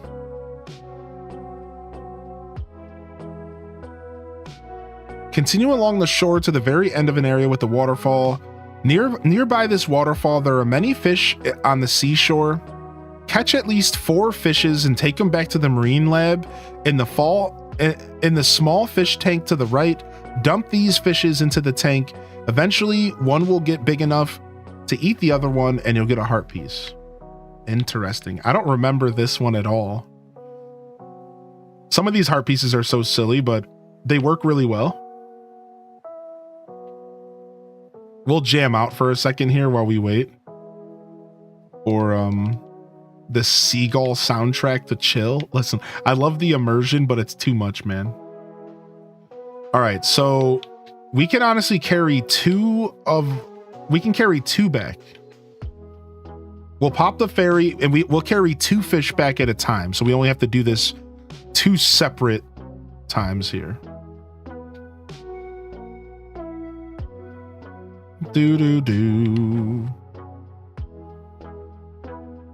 And then to make our life even easier, we're totally going to bunny hood our way back. Totally gonna bunny hood our way back. Is there an actual Scarecrow song in this game? There is, isn't there? Is that the Scarecrow will teach it to me? I don't have a hook shot, so it doesn't matter, but I think I get the hook shot in the next dungeon. I might want to go and get the Scarecrow song if it's a thing in this game, and I believe it is. I think we just have to talk to the scarecrow, but the last times I talked to him, he just told me about the music. He didn't tell me, he just told me about the inverted song and stuff. He didn't tell me like specifically about anything involving a scarecrow song. Maybe I just didn't do it right. All right, we have plenty of time. It's only 10 a.m. on day 2. So I think we will be going to the Romani Ranch to do the Romani Thugs quest. I think we'll go and do that.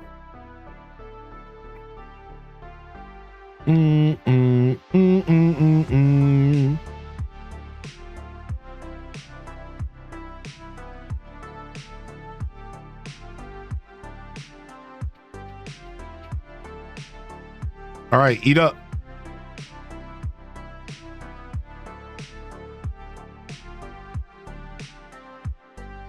Eat up. Yeah, because we'll skip the graveyard on second night because we don't have a sword and we have to fight another Dark Nut without a sword. Now we could do it, but I would have to go collect some bombs and stuff. And it's like, let's just, if we have time, we will. And we should have time. We should have time. Oh, wow. We could just go straight to the Pirate's Fortress and go get the hookshot if we want. Shoot the crystal and open the gate. If you swim through, stomp on the switch and hit the crystal to rise up. Oh, wow. We could literally just go grab the hookshot, but we'll do that.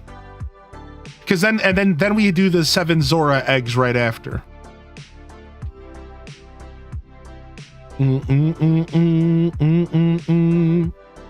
All right, 2 more fish.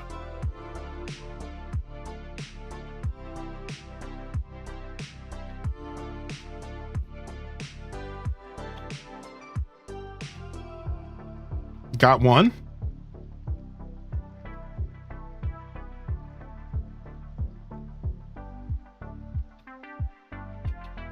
Got 2. I think that's all we need. The guide says only 4, but I don't know. We might have to do this again.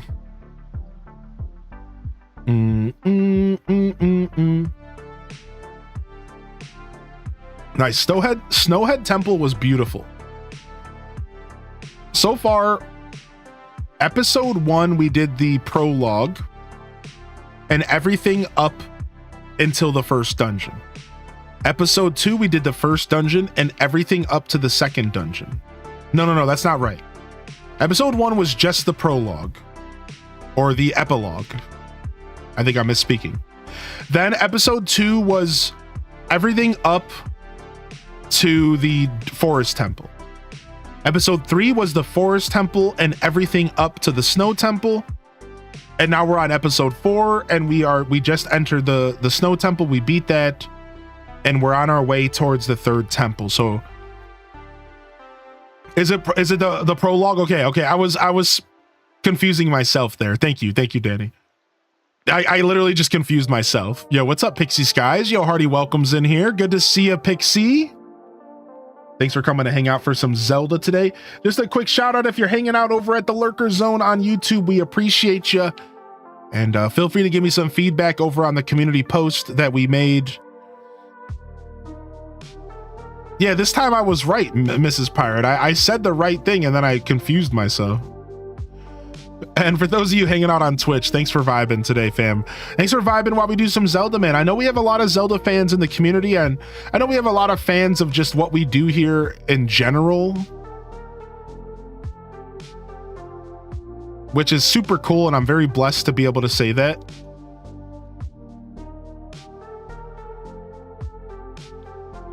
Okay, looks like we need some more freaking fish here. But I'd just like to say thank you, because I know that for everything that I'm known for on Twitch, which is plenty of Zelda, it always means the world to me when my community comes out for the Zelda content, because this is my favorite game and this will always be my favorite franchise, favorite games, I should say.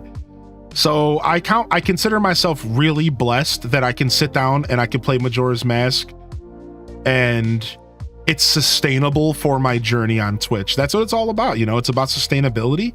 I have to make decisions sometimes that are not as easy as people would think as far as what I do and what I play. And it's about sustainability, dude. You take just a little bit of a break sometimes as a creator and you say, oh, you know what? I'm going to do whatever I want for a couple weeks. And you'd be surprised just how quick that affects your whole thing, everything that's going on here, you know? So for me, it's nice. It's nice that Zelda content is actually a part of the sustainability that I'm talking about. That it's actually a part of that. And that's really cool that I can do Zelda, but I can do Animal Crossing, I can do Stardew, Hello Kitty, and all these games, and people still come out for it, right? I think that's not how that always works, and that's not going to work with every game and every type of content that I want to do. Some stuff is just not going to be sustainable, and I'm going to have to, you know, move away from it. So I really appreciate that my favorite franchise is in that sustainable kind of window for me, and that I can play this game, you know, just 2 years ago, honestly, just a year ago, but let's say 2 or 3 years ago is when I truly started accepting that Zelda was starting to become sustainable content for me, and that people were genuinely interested in my Zelda content. It took a while. It was about 3 years ago.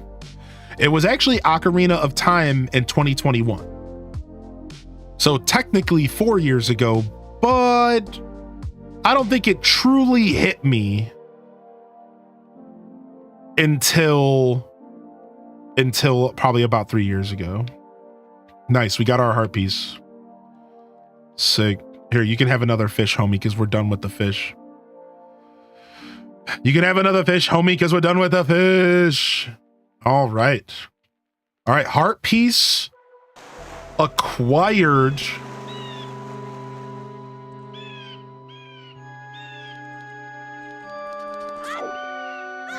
It's noon on the second day here.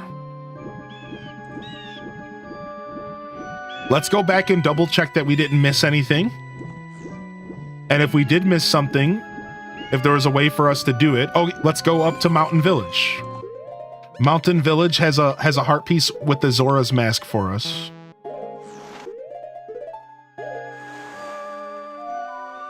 Very spooky music, right? They did some strange stuff with the Great Bay. It's a spooky place.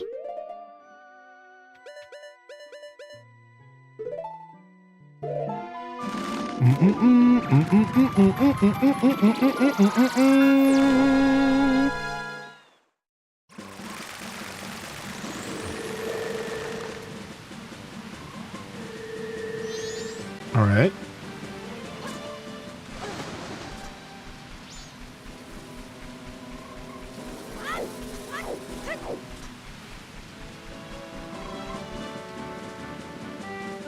Crazy pups, aw.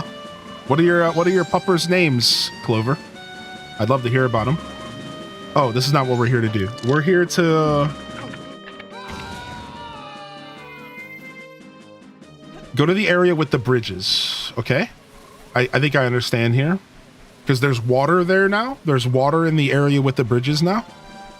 We can sink into the river as Zora Link, and we can find a chest with the heart piece.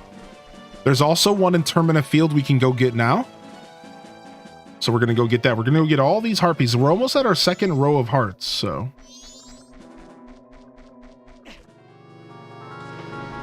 Storm and Windy. That's cute. Stormageddon. Yo, back up, Scully Fish. Chill, Skelly Fish, chill. Ow. Will you calm down, dude? Leave me alone, man. I'm just trying to get this heart piece.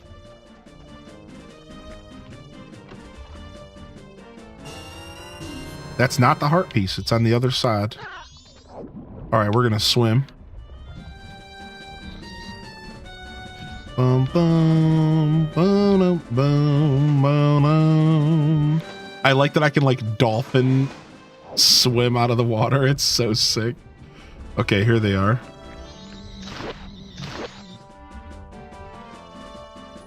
Heart piece acquired. Mm, mm, mm, mm, mm, mm. Beautiful. Ow. Want to get a white one and name it Snow, but the hubby says no more doggos. Which is fair. It's a lot of dogs. I feel like even one can be a lot. I'm sure you're giving them a lovely home, though. Maybe a third is on the horizon. You just need to give it some time. Mm-mm.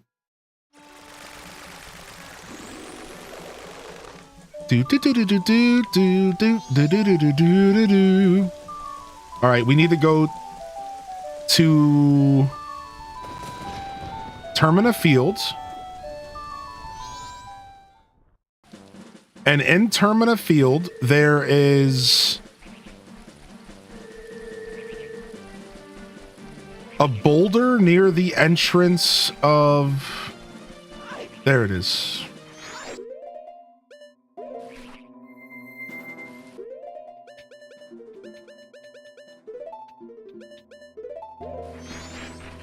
You gotta shoot some beehives and get a heart piece. Okay.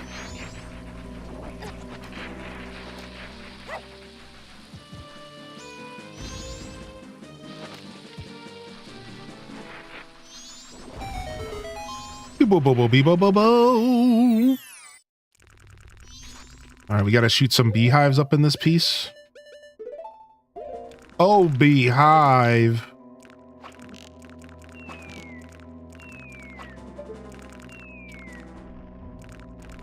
All right, and then we need to go down there with the Zora mask. I see why we had to wait for the Zora mask for this. I was wondering why. I'm like, why do I need to wait for the Zora mask for this? I see. I see.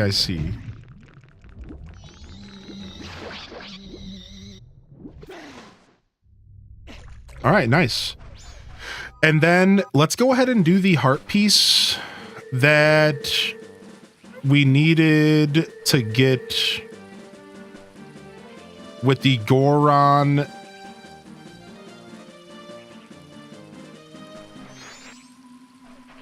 The 4 holes in Termina that lead to the 4 statues. Between the Milk Road and the Southern Swamp entrances, right outside the observatory. Okay, let's go do these one at a time. This is one that we skipped between the last dungeon because I just didn't feel like doing it. So we might as well as suck it up and go do this now. So we have to go find these random holes and we have to play music in each of them. So let's go do that since we elected to skip this one.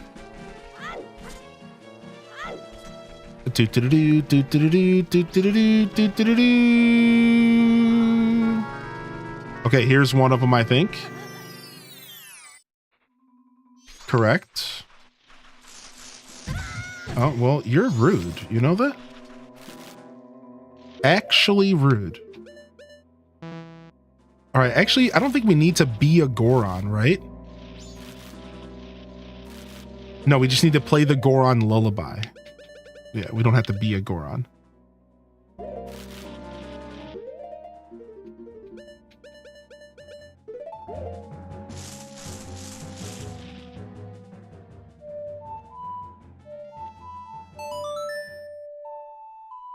Link doing his best Louise Belcher impersonation because of the bunny hood. You're funny. Did I do this right? Let me see.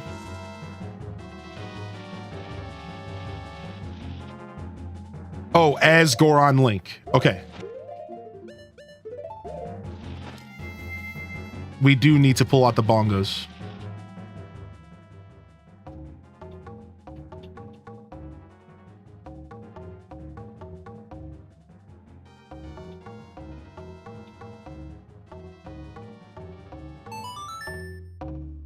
I did it wrong again. Why do I always mess this song up? Bow, bow, bow.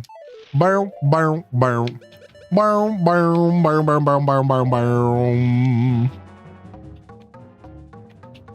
Yeah, a little jam session. That's right, Rawsome. Yo, hey, L Rob, hey. Welcome to the show today. And he's out of here. Oh, he just goes big. Weird. All right, where's the next one? Right outside the observatory.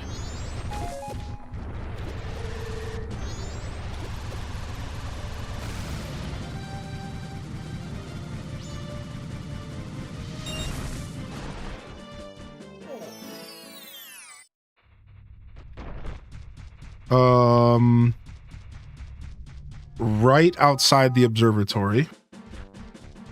I forgot there were 2 holes here. There it is. What's up with all these souls that play instruments? Are they going to have a band in the past? I think so. Oh, look at, they're all, oh, this is cool. I see what's happening here.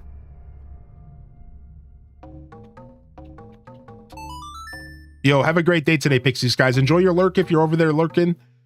Thank you so much and enjoy your day today either way. Lurking is a free way to support the show and is very much appreciated. Also, hitting that follow button and checking out the socials as well. If we can get an exclamation point socials, I'd appreciate it. Just don't feel like clicking out of the game, I'll be honest. Otherwise, thank you for tuning in today, Zelda enthusiast. We have more Zelda on the horizon this week. We're probably going to just be locking into Majora's Mask as we go into the weekend.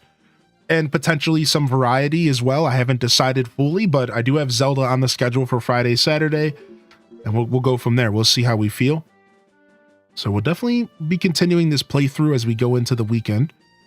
I know I'm excited about it. All right. We have to go to the ledge in the northwest part of the field under a boulder. Northwest part of the field, ledge, boulder. Okay. What's up, Diana? Do do do do do do do do do do do do do. Bum bum bum bum bum bum bum bum bum. Can I just punch it? Yeah, we can just punch it.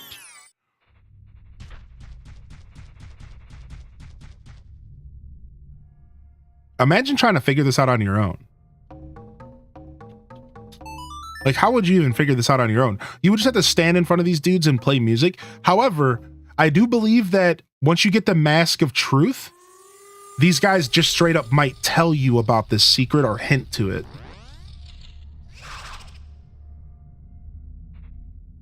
Okay, and then I need one more. Did I miss one? Right outside of the observatory, on the ledge in the north part of the field, and on the top ledge. Oh, on the ledge in the north part of the field. On the ledge in the north part of the field, right here. This is just for a heart piece. We're just here for a heart piece right now. Let's see.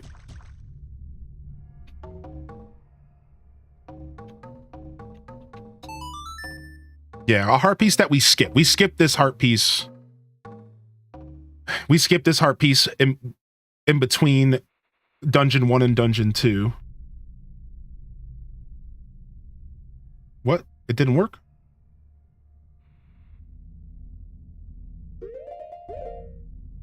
Did I have to do them in the right order?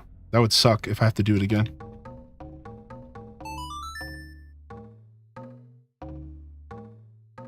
Yeah, maybe it bugged out. There we go. Yeah, this is the only one we skipped. Otherwise, the other ones we skipped involve multiple days. This is the only one that we like skipped that like was super accessible, that we didn't have to skip, but we did out of laziness. So the other ones involve multiple days. So for now, what we can do is I want to do the Romani quest. So we're going to head back to Milk Road. I want to do the Romani quest for sure and get that just done and over with because I hate the bandit quest. The horse riding plus shooting arrows is just always such a nightmare. Even in modern Zelda, it kind of sucks. Let's all be real. And we have to keep, I know in Twilight Princess, you have to keep putting the fire out and it's like this big annoying thing. At least this game doesn't have that Twilight Princess mechanic where we have to keep putting the fire out.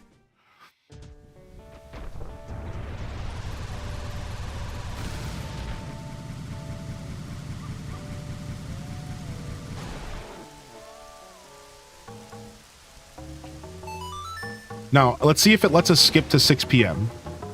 It might. It might actually make us skip till midnight. Night of the second day, okay. Oh, is this one stationary? Oh, thank you. I might not have realized that. I didn't realize this one's going to be different. I'm thinking of the Twilight Princess one. This one is probably stationary. I think you're right. Yo, let me talk to you. All right, here we go. Yeah, I think you're right. Yeah, this is different. I'm thinking of Twilight Princess this whole time. This one's not as bad as Twilight Princess. Twilight Princess is a lot more obnoxious because you're actively riding the horse. Massive load detective, not the diaper booty. Dude, plenty of diaper booty, dude. Yo, homemade aliens, stick around and I'm going to show you something after this cutscene. Dude, that Goron does more than just diaper up that booty. I'm not sure if you saw it earlier. Yo, welcome back, Flower Child. Hey. You know, I always do those long boys when I can. Yeah, I'm doing my best. For sure. Happy to be here still. Anju, the day after tomorrow is her wedding. We're getting like some lore here. I wonder if it will fall, that thing. Does anybody know, what do you need to do to enter the milk bar? What mask do I need to enter the milk bar? Is it the Romani mask here? I just don't remember out of curiosity. What, the road? The one you get from here? Okay, that's what I thought. Boy, get your bow ready. Oh, frick. Oh, frick, the bandits blocked the path, forcing us into...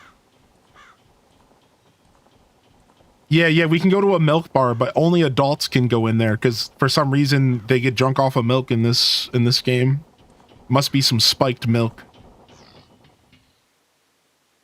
First Milk Road is blocked by a boulder, and now we have to take this detour through Ugly Country.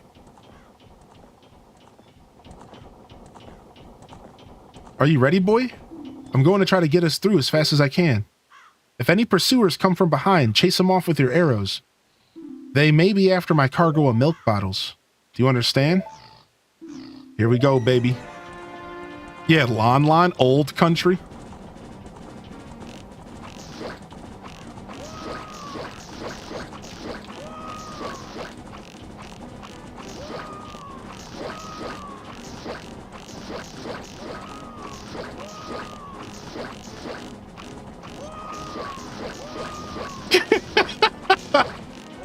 I love old video games so much, man. This is so dumb. Whoa! Whoa!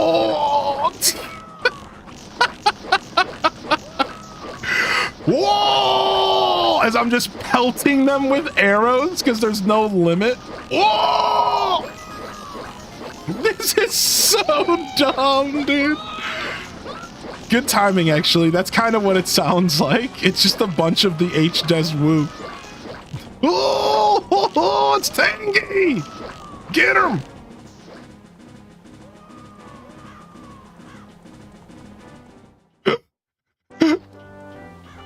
That was so much easier than why was I at all stressed? Why was I at all stressed about that, dude? That was so dumb. The whole time I was picturing the Twilight Princess one. Does anybody who played Twilight knows what I'm talking about, right? The whole time I was thinking about the Twilight Princess one, like, to be fair.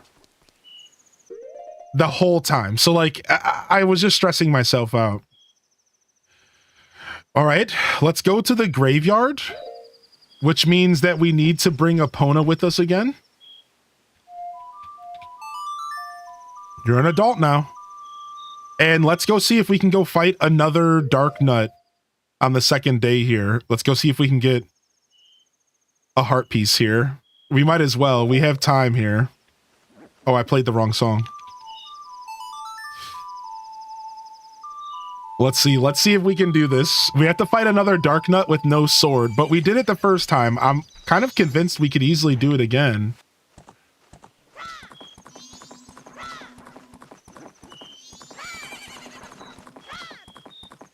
I'm convinced. I don't know if I've got the right attitude about this, but I'm convinced.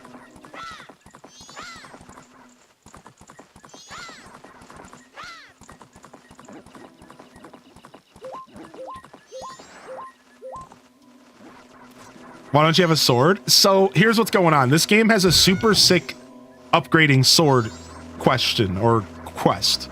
So on day one, you have to do it all 3 days. So listen, on day one, you can go to this forge that has to be unthawed.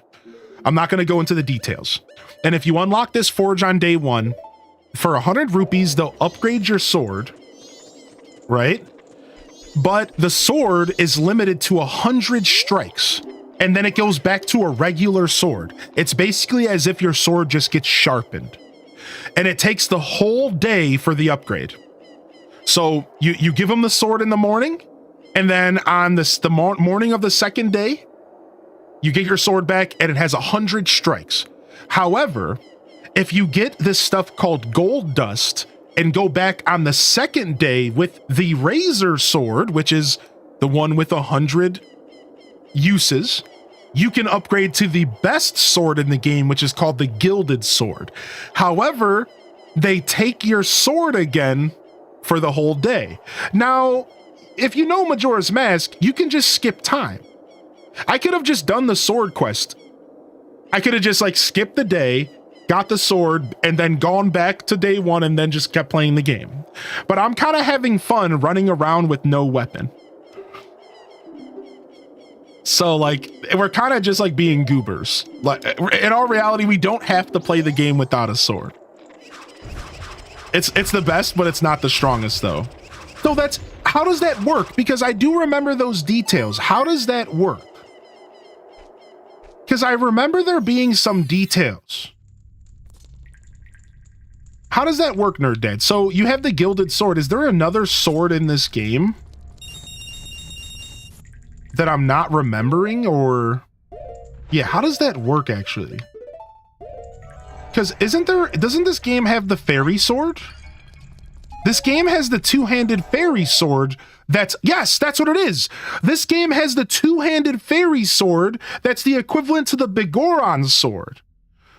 And isn't the fairy sword mad dope? So hold on. So is the fairy sword so the fairy sword is the strongest sword. And don't you wield it with one hand if you have the fierce deity mask? Am I remembering that correctly? It's two-handed for Kid Link, and it's a lot slower, but just like the Bigoron sword, it's like super tough. Okay, I'm misremembering that. Okay.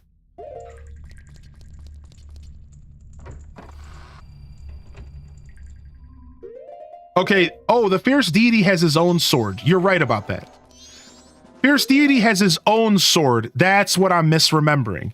And he wields that sword with one hand. It's like his own sword, because I remember, because that's the fierce deity sword is in Tears of the Kingdom. Yeah, fairy sword is dope, dude. I remember fairy sword, dude.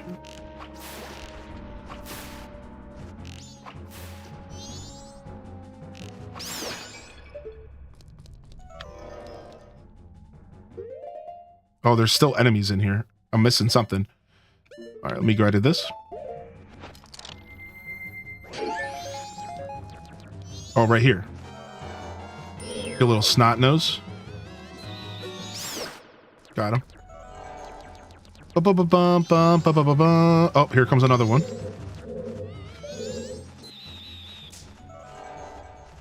Whatever.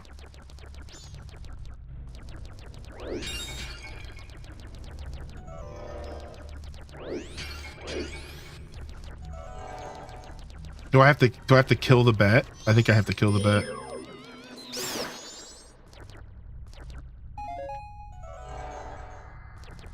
What?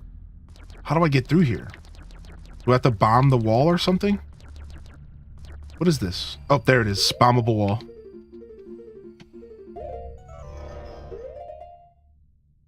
We'll use our bomb mask. Yo, good morning.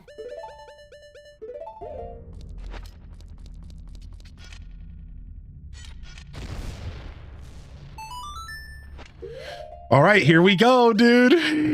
Here we go. We're fighting our next Dark Nut. And we have just bombs to work with here. Just bombs to work with here. And the bunny hood, right? We're going to just bunny hood it up. All right, let's go. Oh, he's tougher. He's tougher, dude. All right, we're starting off with big boy here. Okay, I missed. I'm gonna wait for him to do the overhead swing because it's a little safer. Oh my God, I didn't know he could do that. He has a counter attack.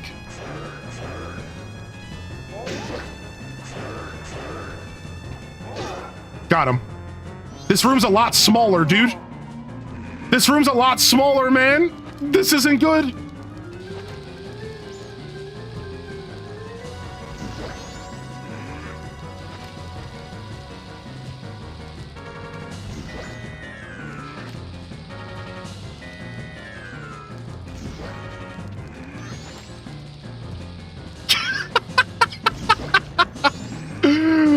I am the cheese man. Oh, champion of the cheese. Oh. Bombs are always the answer, chat. You haven't played enough Zelda if you don't understand that bombs are always the answer.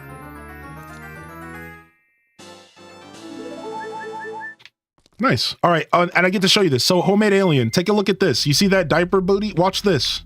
Watch this.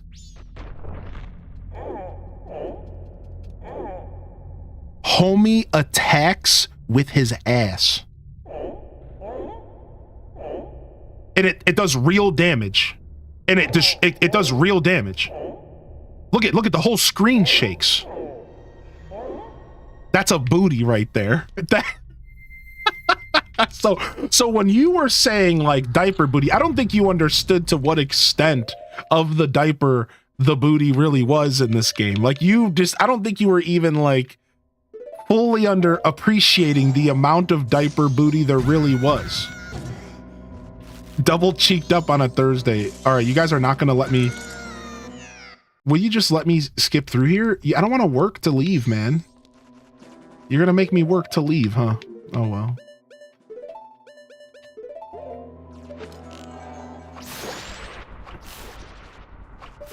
That was a lot of work. Don't judge me, chat. How much effort I had to put into that?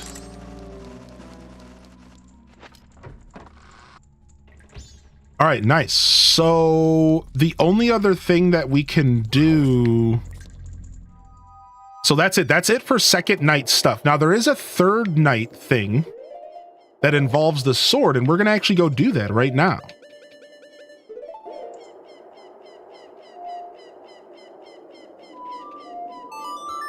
Because there is a third night thing. So like what we can do now is on the third night, let me see, it's a bottle. We can get our fourth bottle.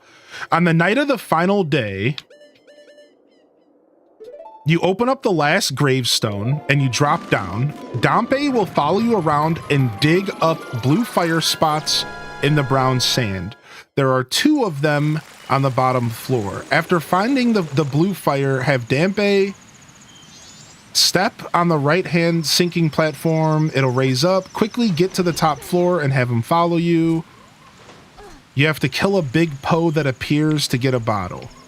And we're going to have our sword to do that, which is nice. So, here we go.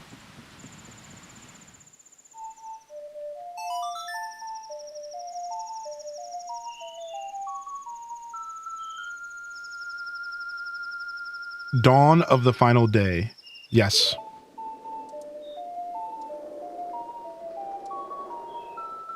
And once we get this sword upgrade, it's permanent. For those that didn't fully process that yet, which is totally cool, this game's confusing. This is one of those things that is a permanent upgrade. So once we get our hands on this, we will have the gilded sword for the rest of the game, which is technically the best sword in the game outside of an actual item. So the Fairy's Edge is actually an item, and it goes into your like item inventory, and you have to equip it to a C button. It's very different and very weird, whereas this is the actual upgraded sword in the game, because there is no master sword in this game. And this is the best sword in the game, and it does a substantial amount more damage. It's super freaking sexy. And now that we did this, we don't have to ever do it again, which is pretty massive. Like, not having to do this again is like, thank goodness. You know what I mean? Like, like, that's the last thing I'd want to have to do again. Sitting around waiting. Honestly, and again, we could have did it a lot faster, but now we're going to take our sword with us. We're going to go to the graveyard. We're going to fast travel tonight. And we're going to go get that 4th bottle. And we're just going to be done with the graveyard entirely. I wasn't originally going to do this, but I realized that, like, we should just get done with the graveyard right away. Like, we have the opportunity to be done with the graveyard. We should just be done with the graveyard. And then this way, we don't have to go back to that for the rest of the playthrough. I'm pretty sure outside of a couple things. All right, I believe we want to go this way.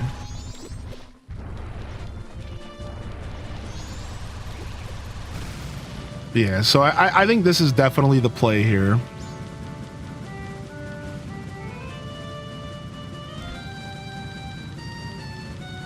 Bum, bum, bum, bum.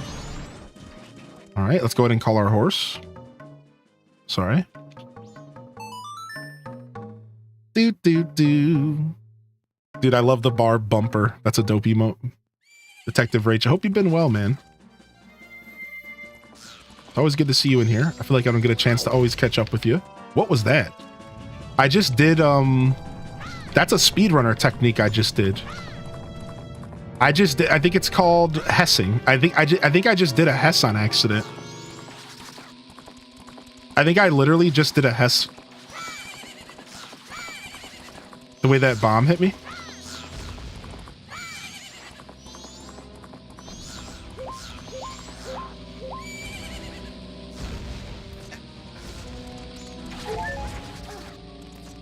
Okay. These guys are jerks. All right, so we got to put on this. Put this here and fast travel here.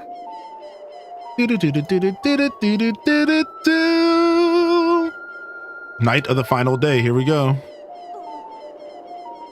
Ipona, mi amor.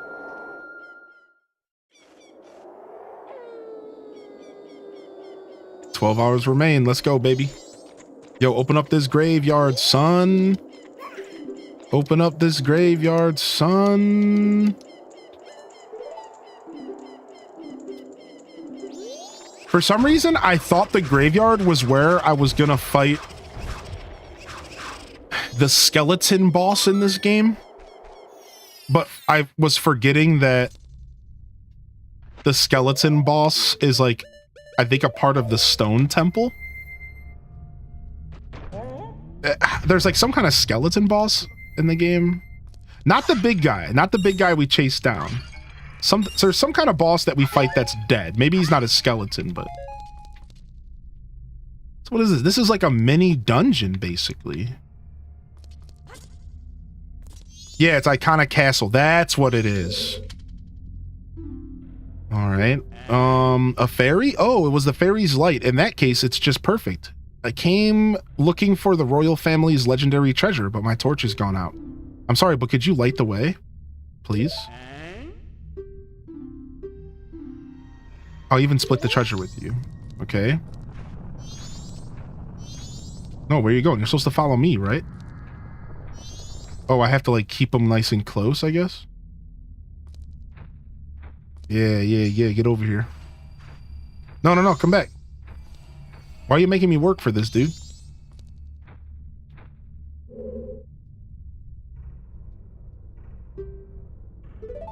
I wanted to do bongo tap earlier, but I just typed bong. Yeah, how did you even get down here, Dampe? Like, that's the real question. Like, how did you... What are you doing down here, Dampe? Ooh.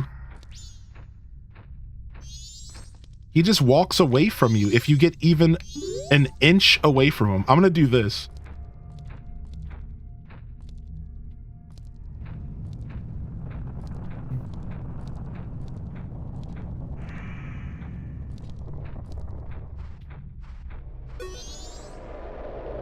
What? Did you hear that? Is there a spider about to grab me?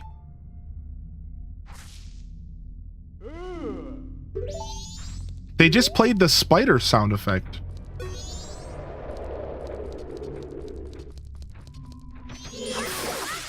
Back up, fool.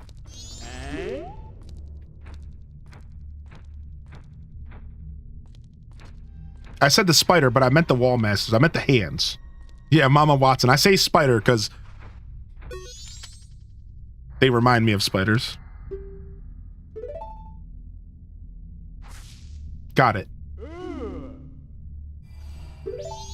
So wait, hold on. I got the blue flame. What else do I have to do in here? Hold on. I thought I needed 2 blue flames. Let me check.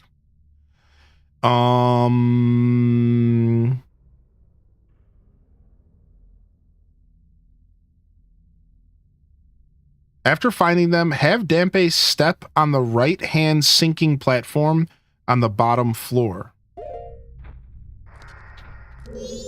Okay. Let's go, bub. I don't even remember this puzzle at all. But, like, this was definitely meant to be a puzzle. I don't usually like to use guides for puzzles, so, like, I just didn't realize what I was doing. Okay.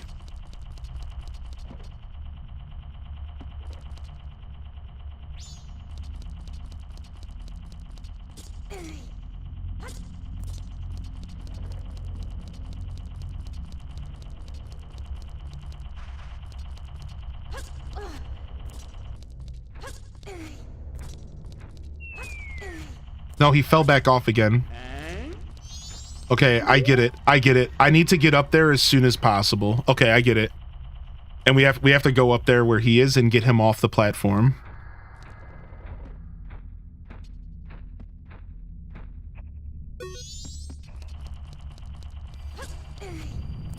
He just fell. I like the sound effect that they played for him falling. It was very cartoon-esque. Ew! It was very cartoon-esque, actually.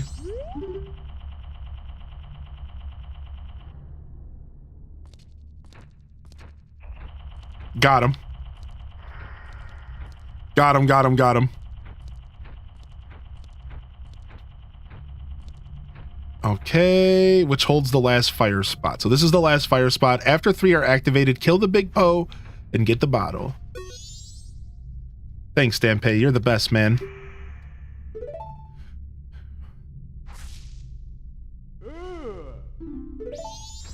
Oh, did I go to the wrong side? It must be the other side. Oh, no. Yeah, maybe either that or my guide's just actually completely wrong. Let's just make sure he digs this again. No, he won't. Okay. Maybe this... Sometimes this guide's just straight up wrong, so...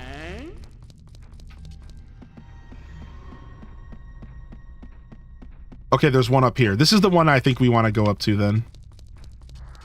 Yo, will you come down here? Thank you. Sometimes the guides are just straight up wrong, you know? They're old.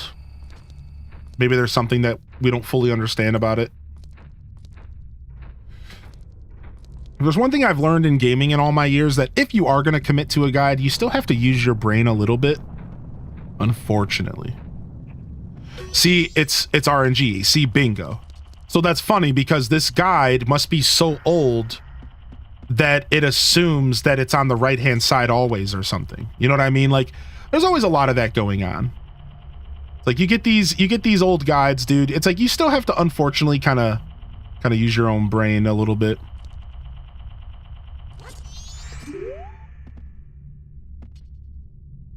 Oh, it's not going to keep moving? Okay, I was trying to grab him early. He's going to fall off, I think. Okay, he stayed.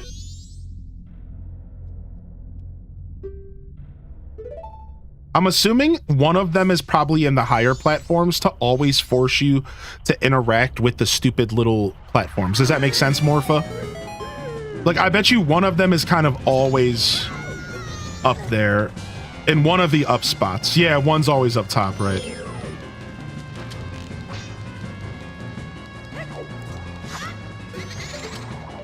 What do you want me to do?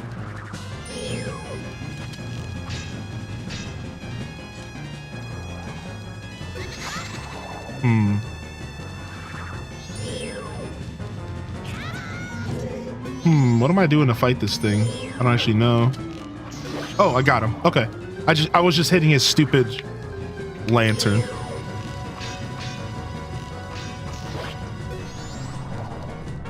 You got trolled? I got trolled mega. Yeah, dude. You think that's funny, Morpha? Get out of here, dude. Either you like just watching me get trolled by guides from 2010 or something. I'm gonna see how old this guide is real quick. Hold on, let's see where this guy, what's the year on this guide?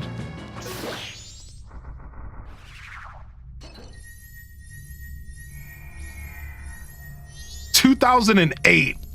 Jeez, dude. Oh, do I need to pick up the Poe with a bottle or something? What am I doing here?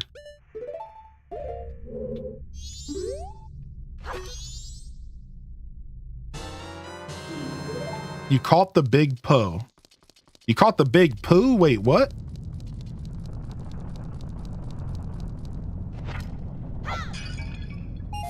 Thank you. Oh, unfortunate that I'm full on cash. Because that could have been a nice 50. There was a chest behind me? Wait, was there? Oh, the chest showed up top. Yeah. Let me get my bottle real quick. Some kind of bedroom. See you later, wall master. Sick. All right, so 4th bottle acquired. You want to know how important having the 4th bottle at this point is? Because of the stupid egg quest, man. And dude, I'm not gonna lie, the first time I did this, the last time I played this game, I only think I had 2 or 3 of the bottles for the stupid egg quest, which requires you to do it up to like 3 times. You have to go and grab eggs. Whereas if you have all 4, I think you can just do them. I ain't seen nothing. I don't know nothing. Look at Dampe is under the bed. What? I ain't seen nothing. I don't know nothing. What? What is he doing under there? What are you doing, man? Chill. Everything's okay, homie. Chill. And now I have this random big Poe in my jar. I don't even think I need this. Dude's just under the bed, terrified. I don't know nothing and I ain't seen nothing. That's so random. Yeah, he's so spooked, dude. That is so random.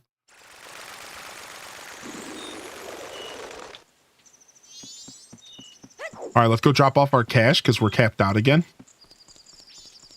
Dude, at this point in the game, everything is so creepy. You sell the big Poe? Who do I sell it to?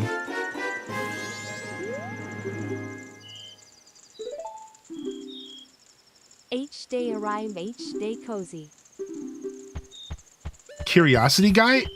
The pawn shop? Do you think he's still here? Back in an hour? I'm on break? What are you doing, dude? You can't take a break, dude. What kind of trash is that, dude? Thank you, Mandy Bear, for 27.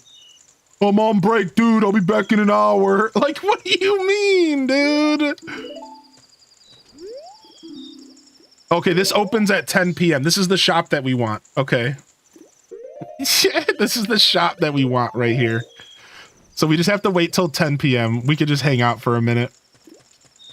I like how this little kid, whose kid is this? The moon is literally falling on the world. Why is your kid outside?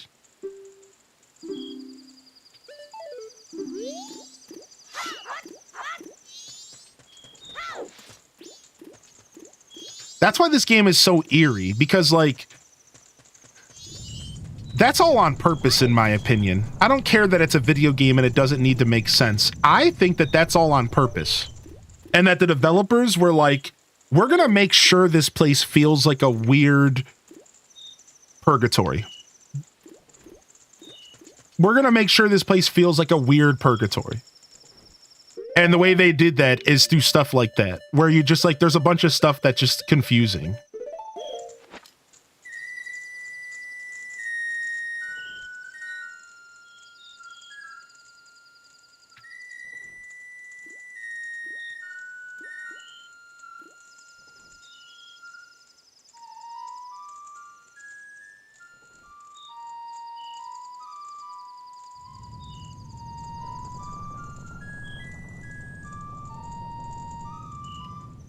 Okay.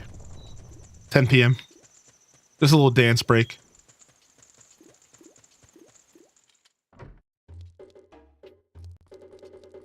Yo, homie. I don't serve masqueraders. I'm sorry, dude. Chill. You gotta look around. I'm doing a special. Check it out. Tonight's special bargain was just stolen. It just came in seconds ago. It's a bomb bag. I don't need to buy the bomb bag. Yeah, you're supposed to buy a mask from this guy, actually. This guy needs a back scratcher. Yo, how do you get him this? How do you sell something to him? Sell an item.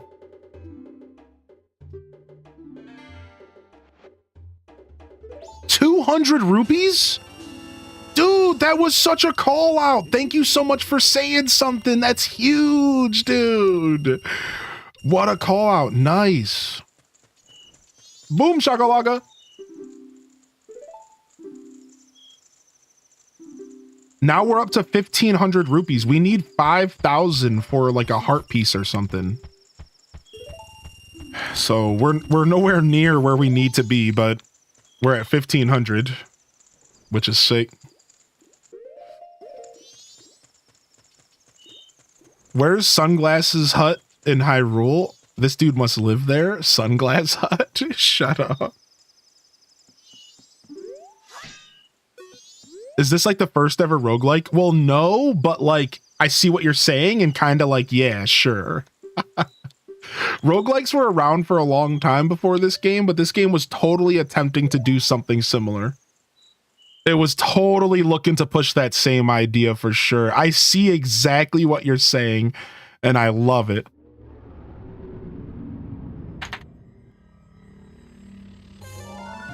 All right. We are out of here today. No game switch.